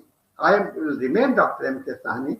And my understanding will remain like me and his understanding. But the difference, the commonness is the philosophy at the spiritual level. Commonness is at the spiritual level. Because at the spiritual level, everything is dynamic. Everything is uniform. So spirituality is the part of the medicines. What Dr. Kent has spoken about, the philosophy. The practice of the medicines and homeopathy requires you to believe in the God. Until and unless you have the faith in the spirituality. This is the Kent's writing. Until and unless you have the faith in the spirituality and the God, you cannot practice medicines honestly. So friends, these are the feedbacks we have received from our master and ancestors. And we have to, if you can carry them, these spirits in your life, they can make you a great person. Man, no one is born with the greatness. Everyone has to acquire. This is the human life. The human life means acquiring information and then go past and then go away from this universe, leaving behind the legends. So what legends you are going to leave behind? Dr. Sahani has left behind the legends of transmitting the medicines to the ailing patients, and what we are going to leave behind. Nothing is left. So what you can contribute, your contribution is the only that will make you to remember for all and forever. The contributions are only imprinted on this universal pattern. Contributions. So try, and the life of this is the difference between the animal and the human beings. We are called, why we are separately named as human beings? Only because we have the ability, the mental analytical power, with that we can contribute to the society, contribute. The animals, they don't contribute, they eat. They eat, we can utilize them like a mechanical instrument. And they are born to eat, and survival is for their things. But how we are different from the animals? We are different only because we are made to give a return gifts to the universe. So man is born to give the return gifts to the as a gratitude for being born on this platform of the universe. It is a gratefulness that you can, gratitude that you can make to the place where you are born. So it is wonderful things for you, sir. And if you keep continuing understanding about the homeopathy, you can learn more. It is like an ocean. That's why what is the tribute we can make to the great healers? The only tribute is that as long as you make yourself a learning point. Learning and serving is the only things that we can think about having to become a practitioner. So getting a degree is not so important.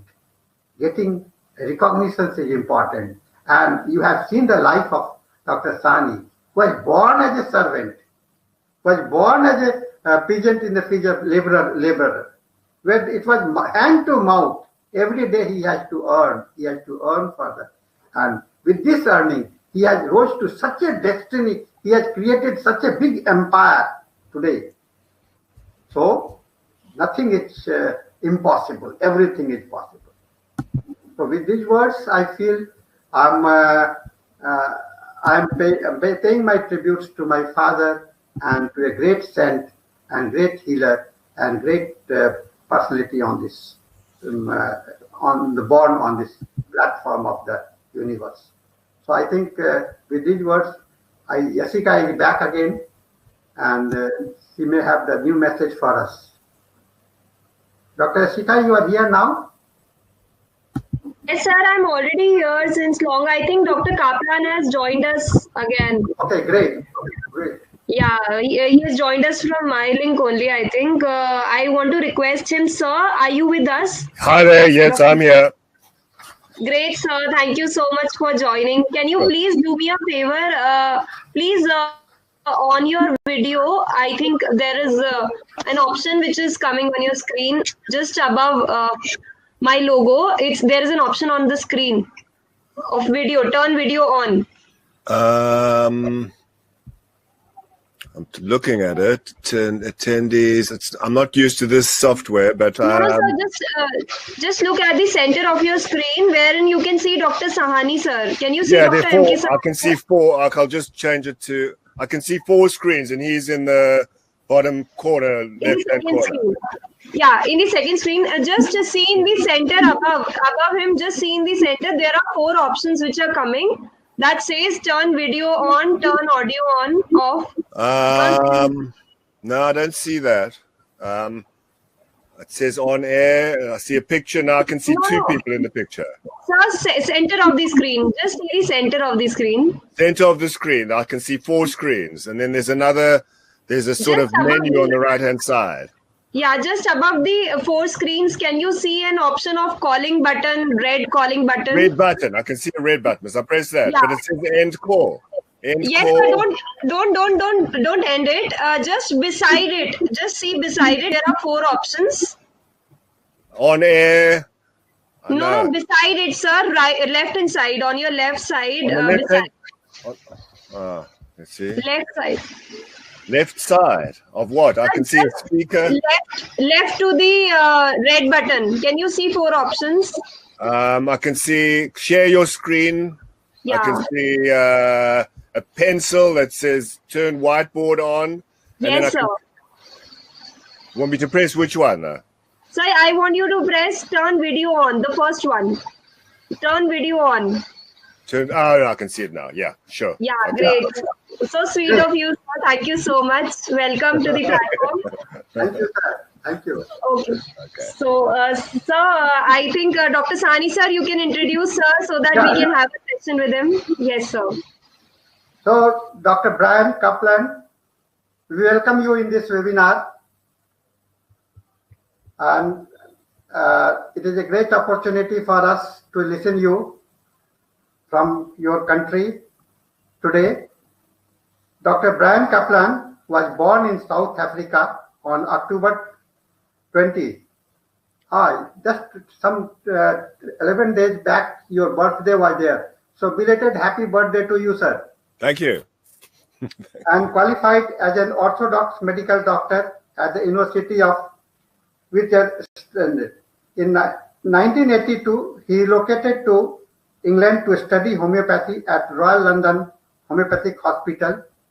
And after completing a comprehensive training in homeopathy, exclusive for medical doctor, he became a member of the Faculty of Homeopathy in 1983 and a fellow in 2002. He then studied counseling, nutritional dietitian, fitness, yoga, autogenic training, and proactive therapy. He has been an enthusiastic teacher since late 1980, and in 1991, he was the co-founder of the Homeopathic Professional Teaching Group, which continues to teach classical homeopathy to doctors, veterinarians, and nurses. He is also a lecturer at the Royal London Homeopathic Hospital in 1987. Dr. Kaplan, a co-editor with Dr. Marine Harreling, Dr. M. Gibson study homeopathic remedy.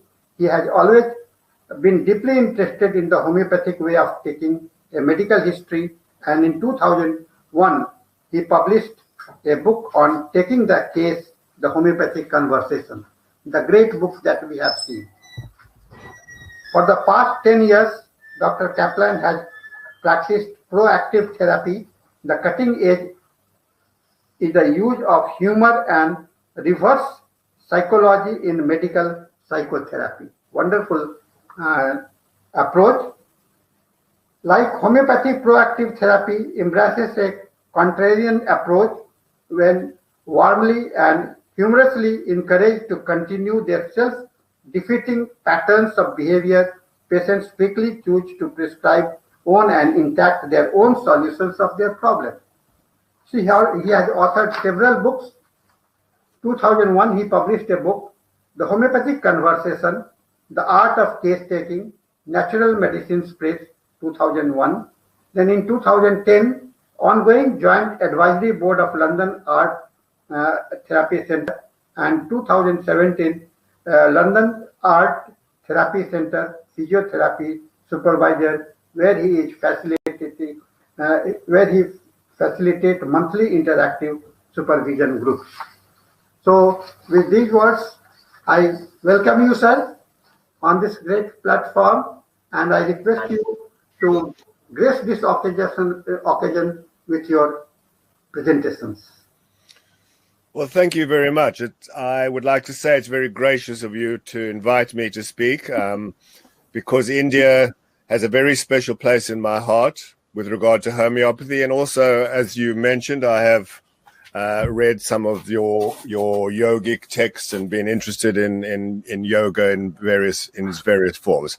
But I would like to particularly draw attention to my gratitude to India for keeping homeopathy alive. I think that there are big problems in the world in homeopathy, but with many attacks on homeopathy, particularly and embarrassingly, in the very city I live is one of the worst places for this.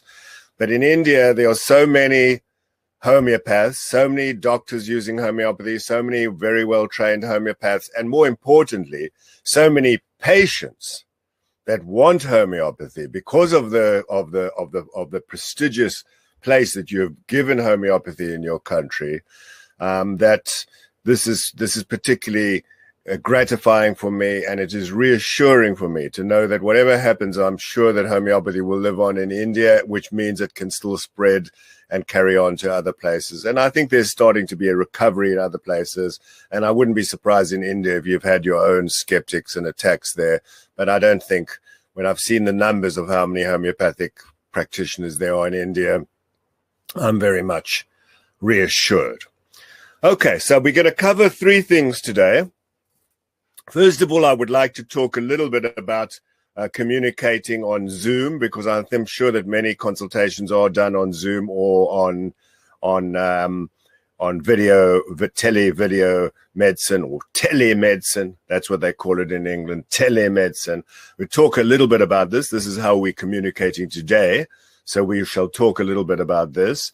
Then I would like to go on to cover a little bit what the stuff that I wrote in my book, The Homeopathic Conversation. There's the Indian version, which I had a wonderful time when I came to India and lectured in Jaipur, Pune, and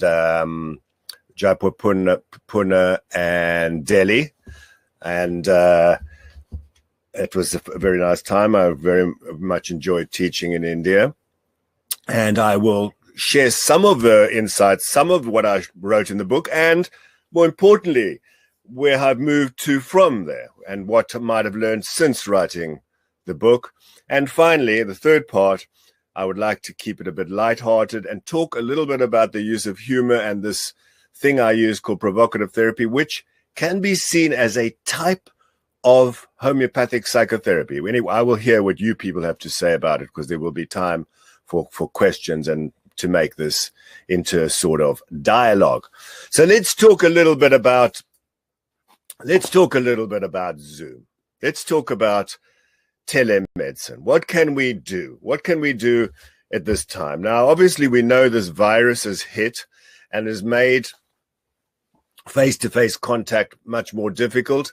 I don't know exactly what's happening in India, but I know that in England, GPs are seeing very few patients. They are handling patients mainly online and in using mediums like this, Zoom and others. And that's what's happening. So there are a lot of consultations on Zoom. And you know something? I was frankly amazed. I recently attended a high-level doctors meeting organized by a big organization only for medical doctors. And the doctors talking, I could not believe how little attention they had paid to what they look like on the screen. What they look like on the screen. Now, I realize I'm making myself vulnerable here. Is that jacket all right? Or whatever, because, you know, I'm talking to you from a screen now. But I can tell you that I have made some effort, in a sense, right at the beginning of this period, to imagine what I look like on video. What do you do? How do you do this?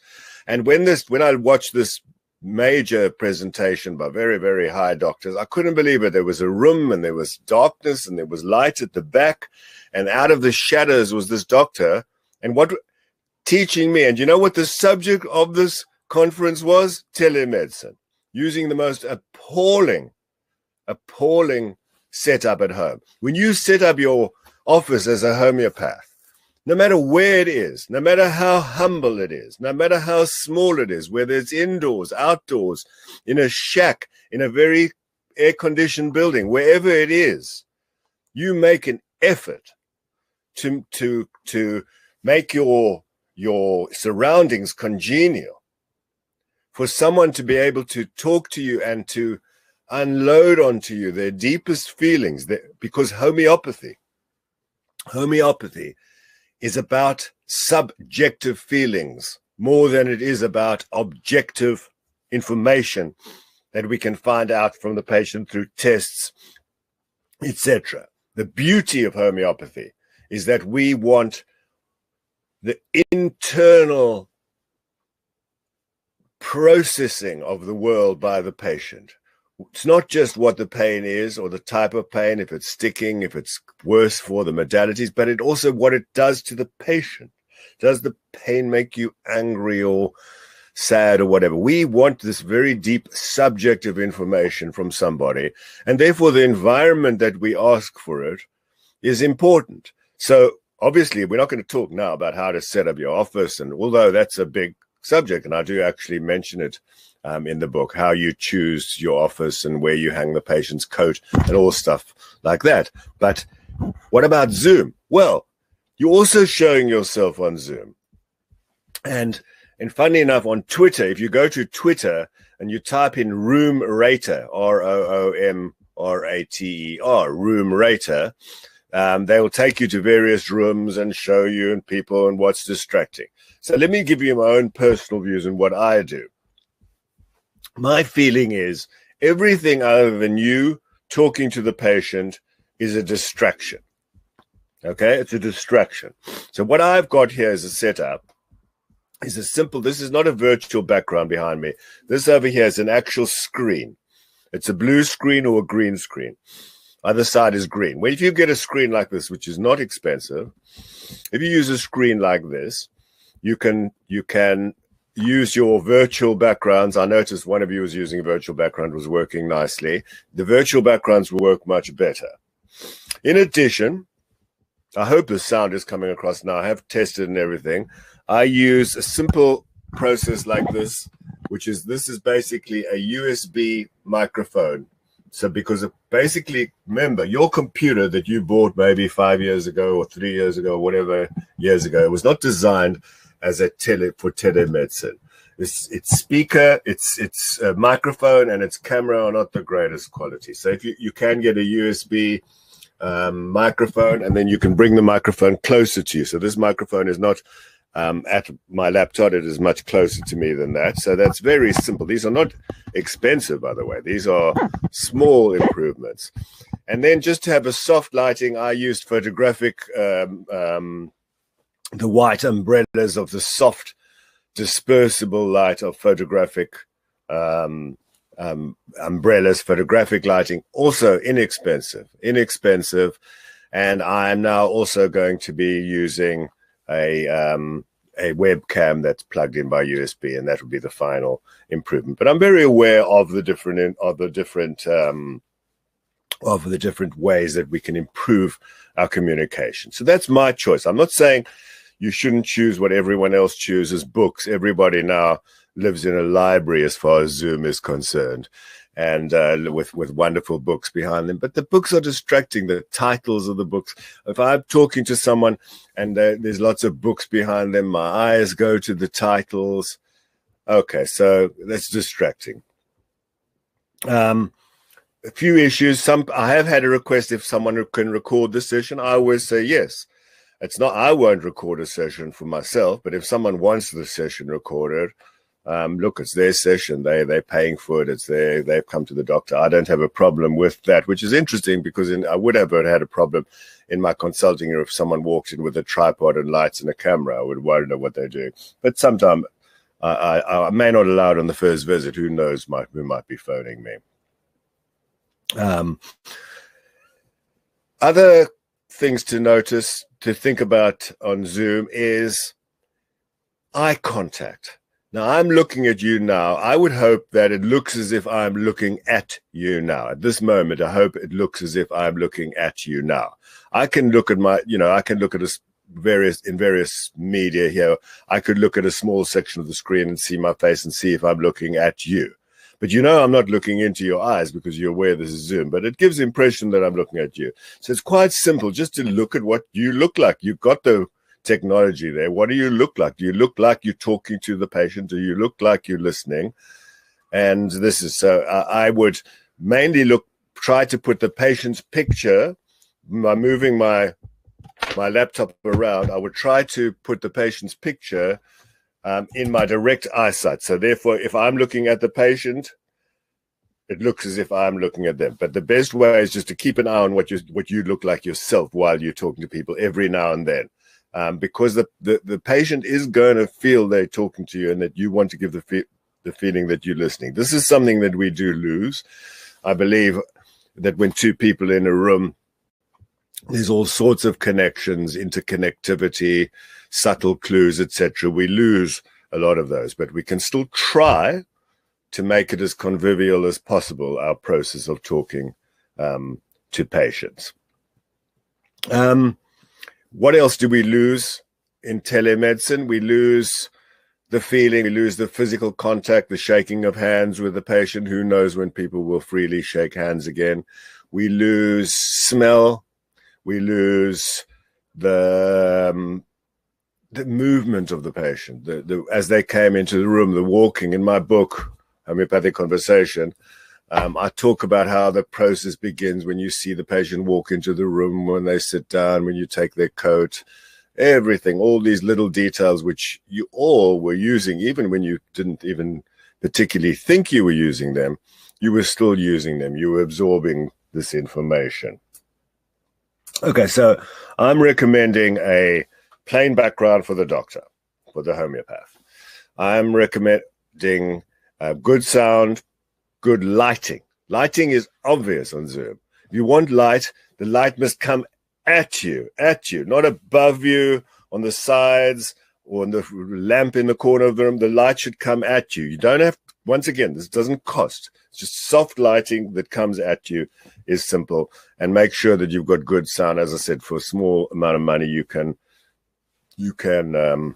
upgrade your sound. Now, when you're looking at the patient, that you're not going to be able to control how the patient looks. So the patient is talking to you, and you will notice what the patient has chosen to let you see. I'm sure that many of you have on Zoom have seen many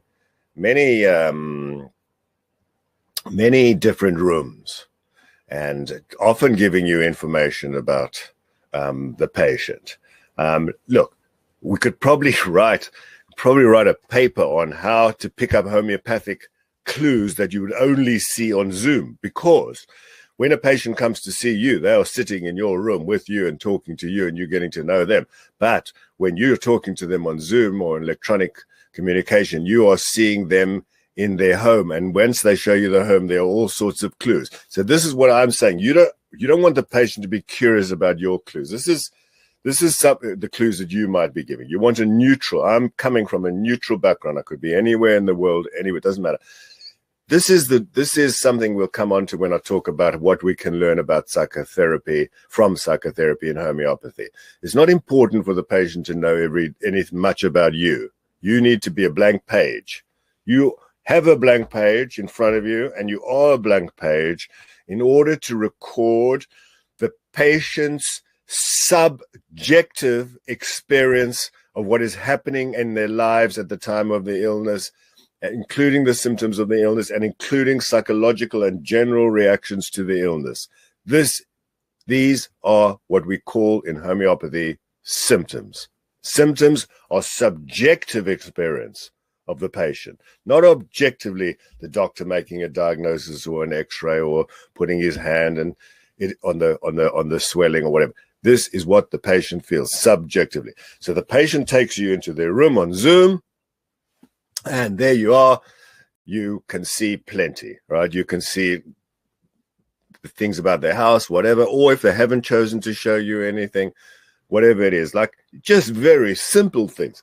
I mean, if you saw a beautifully tidy house where everything was perfectly in order and the patient had set up the shot very carefully, you'd be thinking of remedies, carcinosin, arsenicum album. You might be, I'm not saying it's as simple as that, but you were thinking this is an orderly person and they want to share an orderly environment with you. If it was a very aesthetic environment where you saw lovely fabric and where you saw that the person had put a lot of effort into their homemaking and creating the room for you, well, in my mind, I would be thinking of remedies that include an aesthetic appreciation, an appreciation of aestheticism, of beauty in the world, and wanting to make environment beauty. I would be thinking of remedies like phosphorus, natrium carbonicum, and many others. But this is information from Zoom. If it was a very messy environment, very messy environment, well, we have remedies for that as well. Sulfur, mercury, many. But it's still, if you saw extremely messy environment, would you think arsenic amalgam? No, it's against arsenic amalgam if you saw a messy environment. And we do see these environments.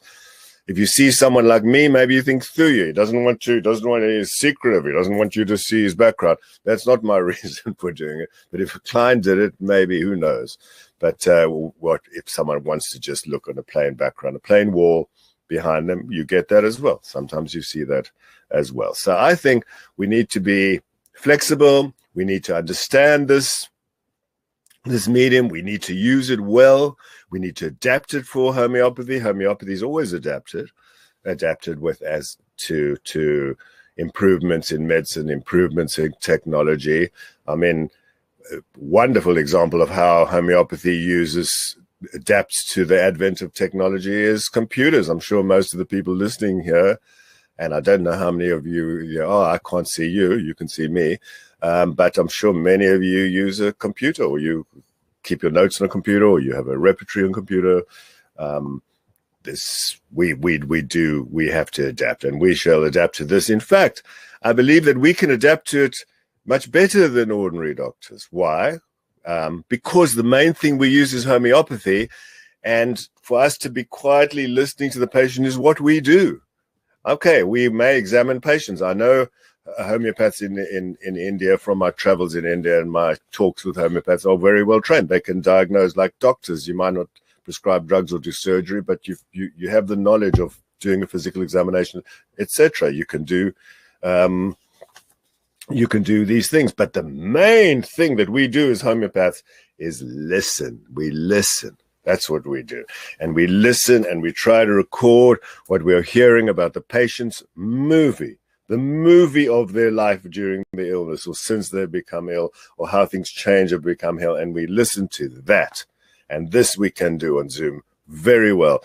And one last point is that we lose out in Zoom on not seeing the patient's movements, how they sit in the chair, all of their clothes, their background, smell, vibes, I don't know what you'd call it, auras, vibes, whatever you call it. That's just that feeling of being in the room with someone. We miss out. But we have one thing extra. We have detailed facial things. We can really see what people look like when they are talking to us. They feel. We can have a lot of facial clues. So we have to go to more facial clues. But much can be done. Much can be done on Zoom. Just be creative, be open, use it in new ways, and make it work for you. Certainly, we can use homeopathy on Zoom. Okay. What people called etiquette, okay, and the way we talk to people, ask them if they're comfortable with the medium. Might call this netiquette, if you like, for good etiquette on the internet, or even Zoom etiquette on Zoom, how to relate to people on Zoom. Okay, so we leave it there. There'll be more experience with it. Technology will probably improve and allow you to do more things, but thank heavens we have this, at least at this tough time that we're all going through with this virus. Okay. One just last thing to mention is that silence in the silence, and this is to talk about silence. Silence is very important in homeopathy and in psychotherapy and psychological medicine, because one has to be able to be comfortable with silence. And good homeopathy is known this as well, just to allow a silence to be rather than push someone with a question, because they might be formulating something in their mind that they want to share with you. Okay, so, but on Zoom, silence might be a breakdown of Wi-Fi, or they haven't got connection, so it's harder to interpret as silence. But you can do your best. Okay, on to the next subject. That's Zoom, and in terms of communication, I thought it's important in this era. Now, in my book, The Homeopathic Conversation, yes, of course I have, this is the Indian edition, that's only for sale in South in South Asia. And in my book, what I was very interested in psychotherapy, the techniques of psychotherapy, and what the different psychotherapists had brought to the table, as it were. And the main, the features I could sum up pretty quickly for you. I think what we learned from Freud is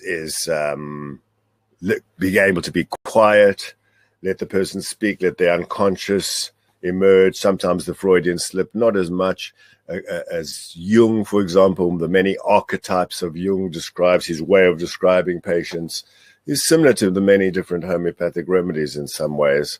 And there have been homeopathic doctors that have been Jungian analysts that have drawn attention to this.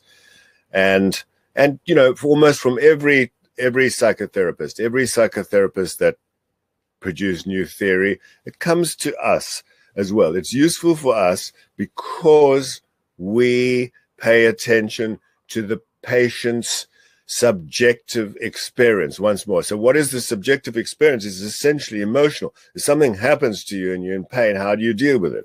Are you stoical? Are you cheerful? Do you cry? Do you not cry? You see? And this is not always only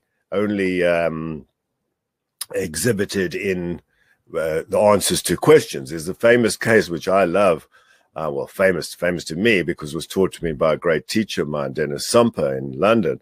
And Dennis Sumper was a very quiet, people who read the book will know the story, was a very quiet, reserved English gentleman type, a very, very gentlemanly, softly spoken man. And his favorite thing to say in homeopathy was anything else or nothing, just to wait. And once he had a woman there who was in pain, quite severe pain, and he sort of asked her about the pain and anything else, he said, and there was silence, and he was comfortable with the silence. And the woman suddenly stood up and she banged on the desk. Don't just sit there, do something. And Dennis Sumper sat back in his chair, but instead of being insulted, instead of thinking this woman is insulting me, I am a doctor, I am a famous homeopathic doctor, she is insulting me, he thought, she's in pain and she's become angry very easily. What's the main remedy for anger in pain? And he, as he said, as the woman had said to him, don't just sit there, do something. He said, so I gave her chamomilla and it did something. Okay, so this is the observation. This is the observation of what happens. Like often if we get into an entanglement with a patient or the patient gets angry with us because they're not better or for the fee or any reason, we defend ourselves a bit. But the most important thing to realize, especially when the patient is off guard, when the patient isn't only talking about their illness, is to realize this is all information. Even when the patient shouts at me or was angry with me, this is all information. And I looked at the teachings of my teacher, Eric Lederman, who was a homeopath, he was a dermatologist, he was a psychiatrist, and he wrote books on psychotherapy. He believed that the goal of therapy, the goal of psychotherapy, was to make the unconscious conscience conscious. Now, that's a hell of a tongue twister. The unconscious, you got conscience, our feeling of doing the right thing. To make that feeling of doing the right thing, your morality, your conscience may be buried in your unconscious. And it's the job of the therapist to help it come forward so you live according to your own conscience. You live according to your own conscience. And he believed when you're following your own conscience, you are less likely to be neurotic and suffer from psychological symptoms. That was his feeling. And he combined this nicely with homeopathy. He was an old-fashioned homeopath, but, he sort of knew Burika almost off by heart. That sort of homeopath. And I've noticed that only in homeopaths from one country, and that's India, people that seem to know Burika inside out. That was in the 80s. More recently, I don't know if Burika still retains its prestigious position as an overall homeopathic materia medica. I suspect it does. It's a good book. And so finally, what I mentioned, and I'm giving you a synopsis in some ways of the book here, was the work of Carl Ransom Rogers. Now, this is, in a sense, central to my book,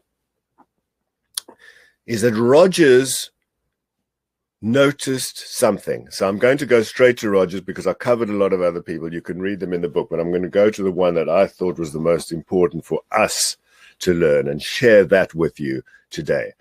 Rogers was an American in the 20th century. I think he died in the 60s or 70s. He was a very conservative man. One therapist that I met described him as a very gray man wearing a gray suit and driving a gray Volvo. So he was a very conservative man. He was no hippie or rebel, was Carl Rogers. Now, what Carl Rogers noticed, something that I will always be thankful to him personally to pointing out to me, and that is this. He said the results of therapy, now this is psychotherapy, do not depend on the theories of the psychotherapist or the psychoanalyst, be it Freud or Jung or the many people who have written many thick books on psychotherapy. It doesn't depend on that. What it depends on, said Rogers, the result, was three factors which affect the quality of communication between the therapist and the patient. And all of these three qualities are brought to the situation by the therapist, or in our case, the homeopath or the doctor. What it is. What are these three factors? One, empathy. The patient must feel that the doctor or the homeopath understands what they are feeling. You have to find a way of indicating that you do understand. There are many ways you can describe the patient's story back to them in your own words, but you need to convey it. Could be with your eyes, it could be just the feeling in the room, it could be anything. But if the patient doesn't feel that you understand somewhat what it feels like to be in their shoes, they will not reveal more. That's empathy. The second one is what Rogers called unconditional positive regard. It's a complex term. I prefer the word warmth, which he also used, and you could go further. You could say love. You could say if the patient feels the requisite love, well, let's not use love in any form other than what we're talking about, the appropriate love that a doctor feels for his patient or her patient.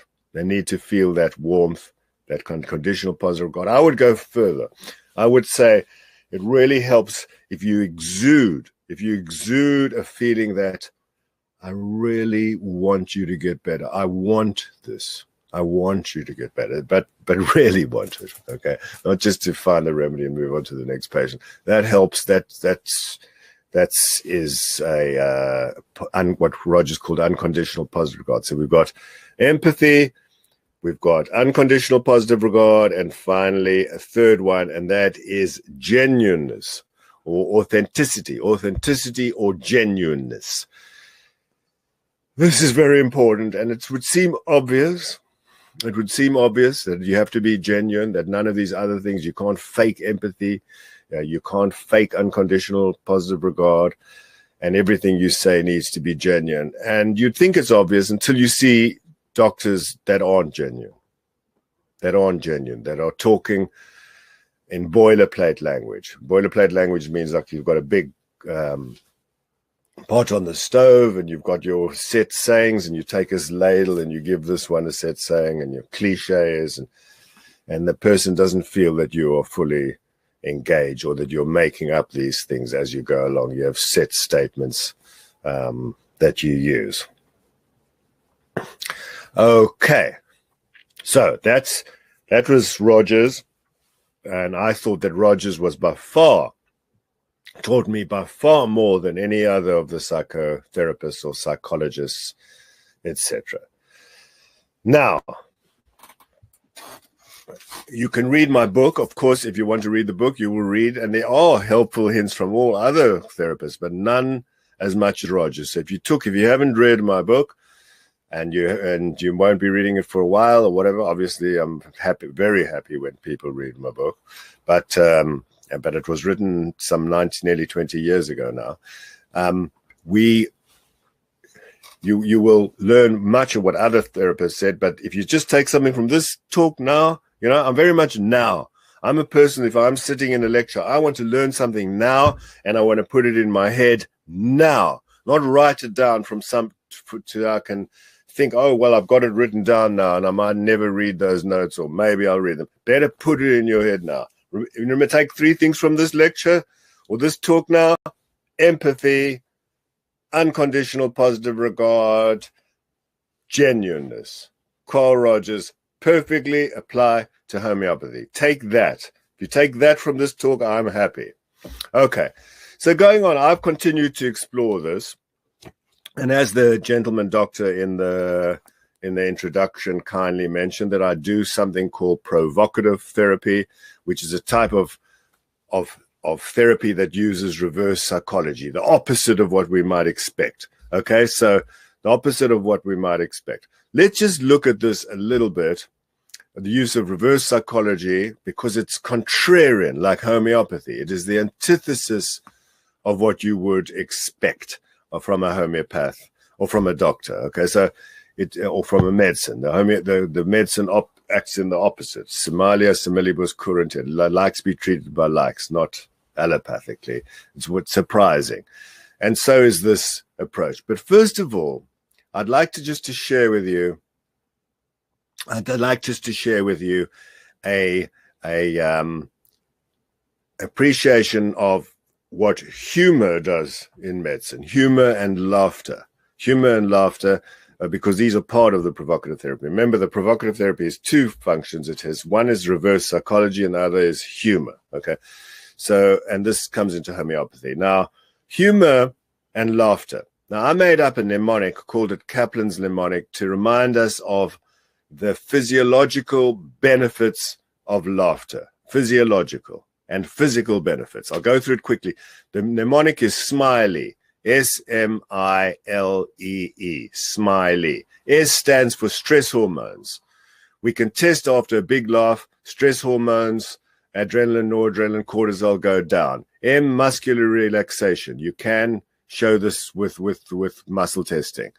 I stands for increased immunity, IgG, IgA. They go up after bouts of laughter. L stands for benefit to lungs. We expel the residual volume of air in the lungs, allowing much more fresh air to come in. E stands for exercise. Laughing is a form of exercise. And E also stands for endorphins and enkephalins, which are high-making sort of good feel-good hormones in the body, which go up in laughter.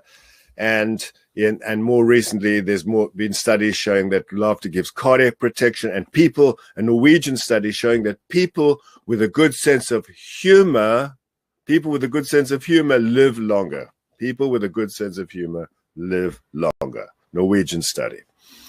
So we know all this. And in fact, once again, India here is big again, because I know that in India, you have these big meetings where people come and just laugh at each other, laugh at nothing. Okay, laugh at nothing.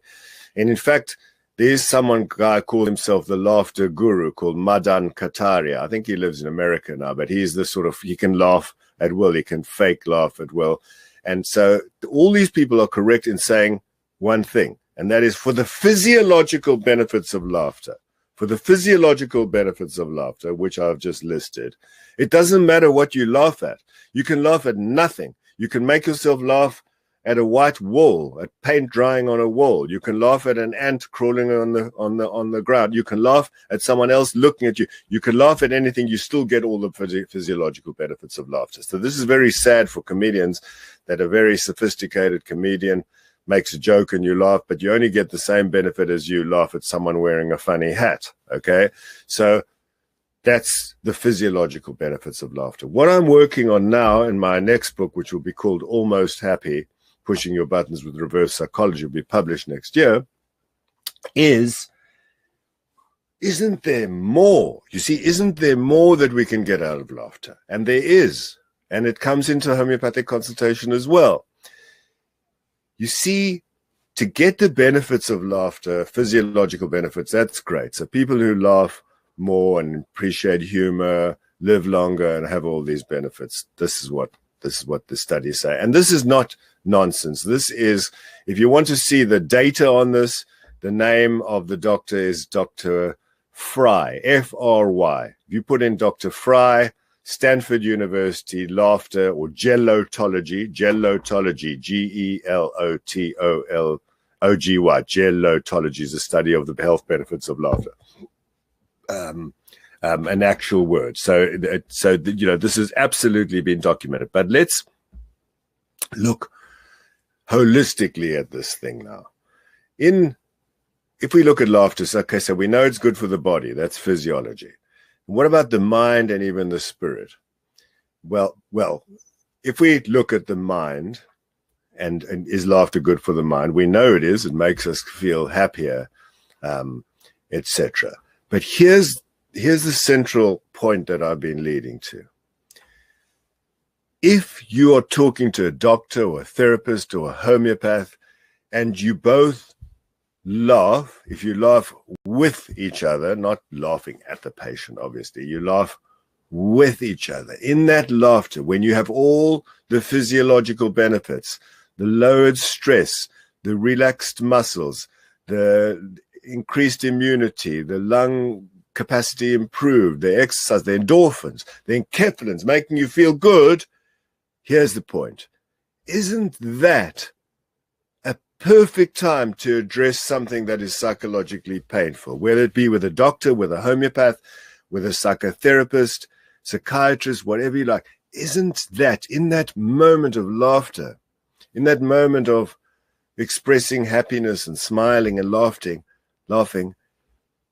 then in that stage, when the patient feels strong in that way and feels trusting and is laughing with the homeopath or the doctor, they may reveal or they may talk about things that are very painful. The laughter is acting as a balm or a medicine to enable you to go smoothly through this difficult period of talking with somebody else about something that is intensely painful, embarrassing, humiliating. The laughter acts as a wonderful balm, but it's a skill because different patients will require a different way of getting there. I can usually test the water gently, and then often we'll be laughing together. But some patients will not want to laugh. They will think medicine's a serious business. My illness is a serious business. But there is a way of doing this. And, when I do it with people who know that I work with laughter and humor and get them to laugh at their problems and ask them to do more of the same. You might encourage a smoker to smoke more. Why are you only smoking Marlboro Lights? You're a man. Shouldn't you be smoking the red Marlboros or cigars or a pipe? Shouldn't you be doing something like that? Give up? Why give up? Why you want to give up smoking? Surely you should wait for some cardiac symptoms like chest pain or pain going down your left shoulder or breathlessness. Wait till then and stuff. And they seem to say, no, I need to stop now. But it has to be done. And the golden rule of using humor, the golden rule. Here's another one for you to remember from today's lecture. Remember Rogers, empathy, unconditional positive regard, genuineness. Fourth thing to remember from this lecture, the golden rule of using humor in medicine or homeopathy. You can say what you like to somebody as long as you have a twinkle in your eye and affection in the heart. That's the golden rule of provocative therapy. It applies to everything. Affection in the heart. Okay. I'm getting a thing says you've been on air for 2 hours 45, so you have 15 minutes. So we will soon end and take a few questions. So there you are. Keep affection in your heart and a twinkle in your eye, and you can say anything you like to patients, anything you like. Okay, and then just think about it. what it does for you to walk around with affection in your heart, with love. Affection in your heart, provocative therapy, is the same as what Rogers called unconditional positive regard or warmth, or simply that word, love. Love. If your patient feels that the appropriate love from the doctor, you could say anything to them and you can make them laugh. Finally, laughter at a spiritual level. Well, I wouldn't claim laughter has benefits at a spiritual level, but I have noticed that very wise men, sadhus, gurus, swamis that I've met in my lifetime, and some of teachers of Western religions or philosophy, but more Indian, more Eastern, I have noticed this chuckling element, this laughter element that seems to emerge in these very wise men that know a lot about suffering, and women, wise men and women that know a lot about suffering. And yet there's something that is amusing. There's a sort of cosmic joke as well. So this is the effects of laughter at all these levels. Physical, I gave it to you. Psychological, isn't it a good time to talk about something that's difficult to talk about and painful when you're laughing? And finally, even spiritual dimension. There might be a sort of cosmic humor, a cosmic joke about how we take things so seriously. And I have noticed this, as I say, in gurus and teachers of Eastern philosophy. Okay, so that's been nice to talk to you. It's a strange experience. I can't see anyone. I can just see myself talking to myself, but I am aware that people are listening. So now let me hear from you. Anyone who has a question, I'd be more than happy to do my best to answer it.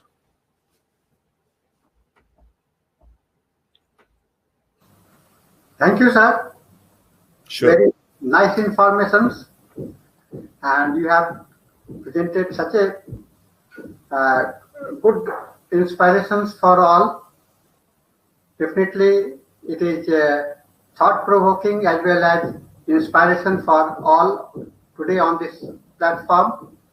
And we are on behalf of the Homeopathic Science Congress Society, Homeopathy 360, and Super Institute of Homeopathy. We are express our thanks to you for your wonderful presentations. And we expect many more such presentations in future also. We shall be in touch. We shall be continuing with your presentations. Now I request Dr. Yasika ji. Dr. Yasika ji, you are in the room? Yes, sir, I'm here only. So now we have come to the end of this session. And with these remarks, I feel that we have succeeded in making some of the lights and spirit that was shown by Dr. Sahani for providing and keep on learning and serving. Because I feel that if we can create or develop this approach within everyone, the homeopathy science will grow more and more, and it will flourish like anything. So with these words, I end my sessions here, and I request Dr. Yasika to make the final remarks. Thank you so much, sir, for your summary, sir. I hope everyone's query is already being solved. So I want to request the audience, if you have any questions still from Dr. Brian sir or anybody, Dr. Prakash sir, or I think Dr. Elim Khan sir is not with us, but if you have any queries, we can connect to them. Dr. Ashok, it would be better if you can write, because I don't think we can provide you this option to check if you can speak now. I've given you this. I've given you the permission to speak. Can you try now, Dr. Ashok?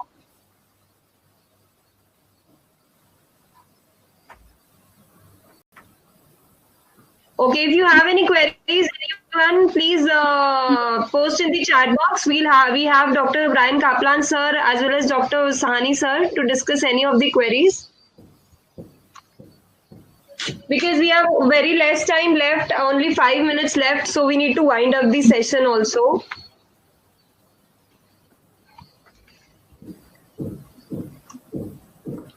I think there are no more questions, sir. Dr. Ashok, I would request you to please type your query. It would be better rather than speaking.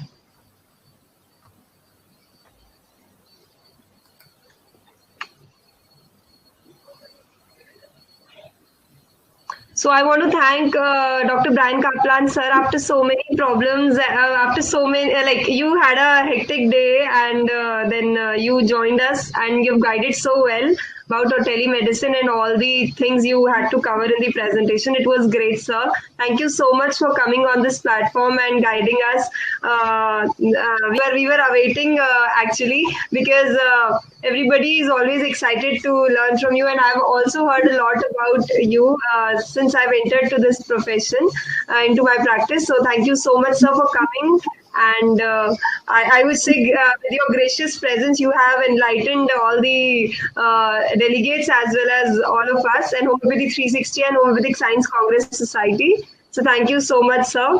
And also, I would like to present my thanks to Dr. M.K. Sani, sir, for coordinating the session so well, and Dr. Prakash, sir, as well as Dr. L.M. Khan, sir, for a great session since 1 p.m. So I hope all the audience enjoyed. And I also want to thank the audience for their patient listening. And tomorrow also we'll be coming up with a with new speakers, and they'll be guiding us about different topics. I'll just announce what all topics we'll be covering tomorrow for tomorrow's webinar. We have tomorrow's session, the day 2 of this webinar at 1 o'clock again. So I think the session would be chaired by Dr. Cheramanan, sir, and the coordinator of the session would be Dr. Sanjeev Kumar Singh, sir, and also the speakers would be Dr. Sanjeev Kumar Singh, sir, and Dr. Anirban Sukul, sir, from Sukul Homeopathic Institute, and also Dr. Marion Kellen, sir, Kellen ma'am, who will be guiding us on the homeopathic treatment of traumatized women. And we'll also be discussing the biological effects of ultra low doses. So tomorrow is going to be a research oriented webinar. So I hope everybody will join us tomorrow again. So thank you so much. Sir, you want to say something? Dr. Sahani, sir, and Dr. Brian, sir, you want to say something? Well, just thanks very much. It's I sense there are people listening. I can't see them. I can only see the two of you. But I sense there were people listening, and it's always a pleasure to be in touch with my colleagues in India. Particular pleasure. So thank you for inviting me. Thank you so much, sir. For your thanks also, and joining us and making this program a great success for us. I thank Dr. Yasika ji for your nice coordinations. I thank Mr. Manish Jain, who is the man behind everything. And then I thank Dr. Arirban Sukul, the Sukul Institute of Homeopathy, and all our colleagues who have contributed to make this program a great success. And thank you all. Thank you so much, sir. Thank you, audience, for your wonderful comments. Now I'm going to end this session. With due permission, sir, can we end today's session? Thank you, sir. Yeah, thank you so much. Thank you so much. Thank you. Bye-bye. Thank you. Thank you, sir.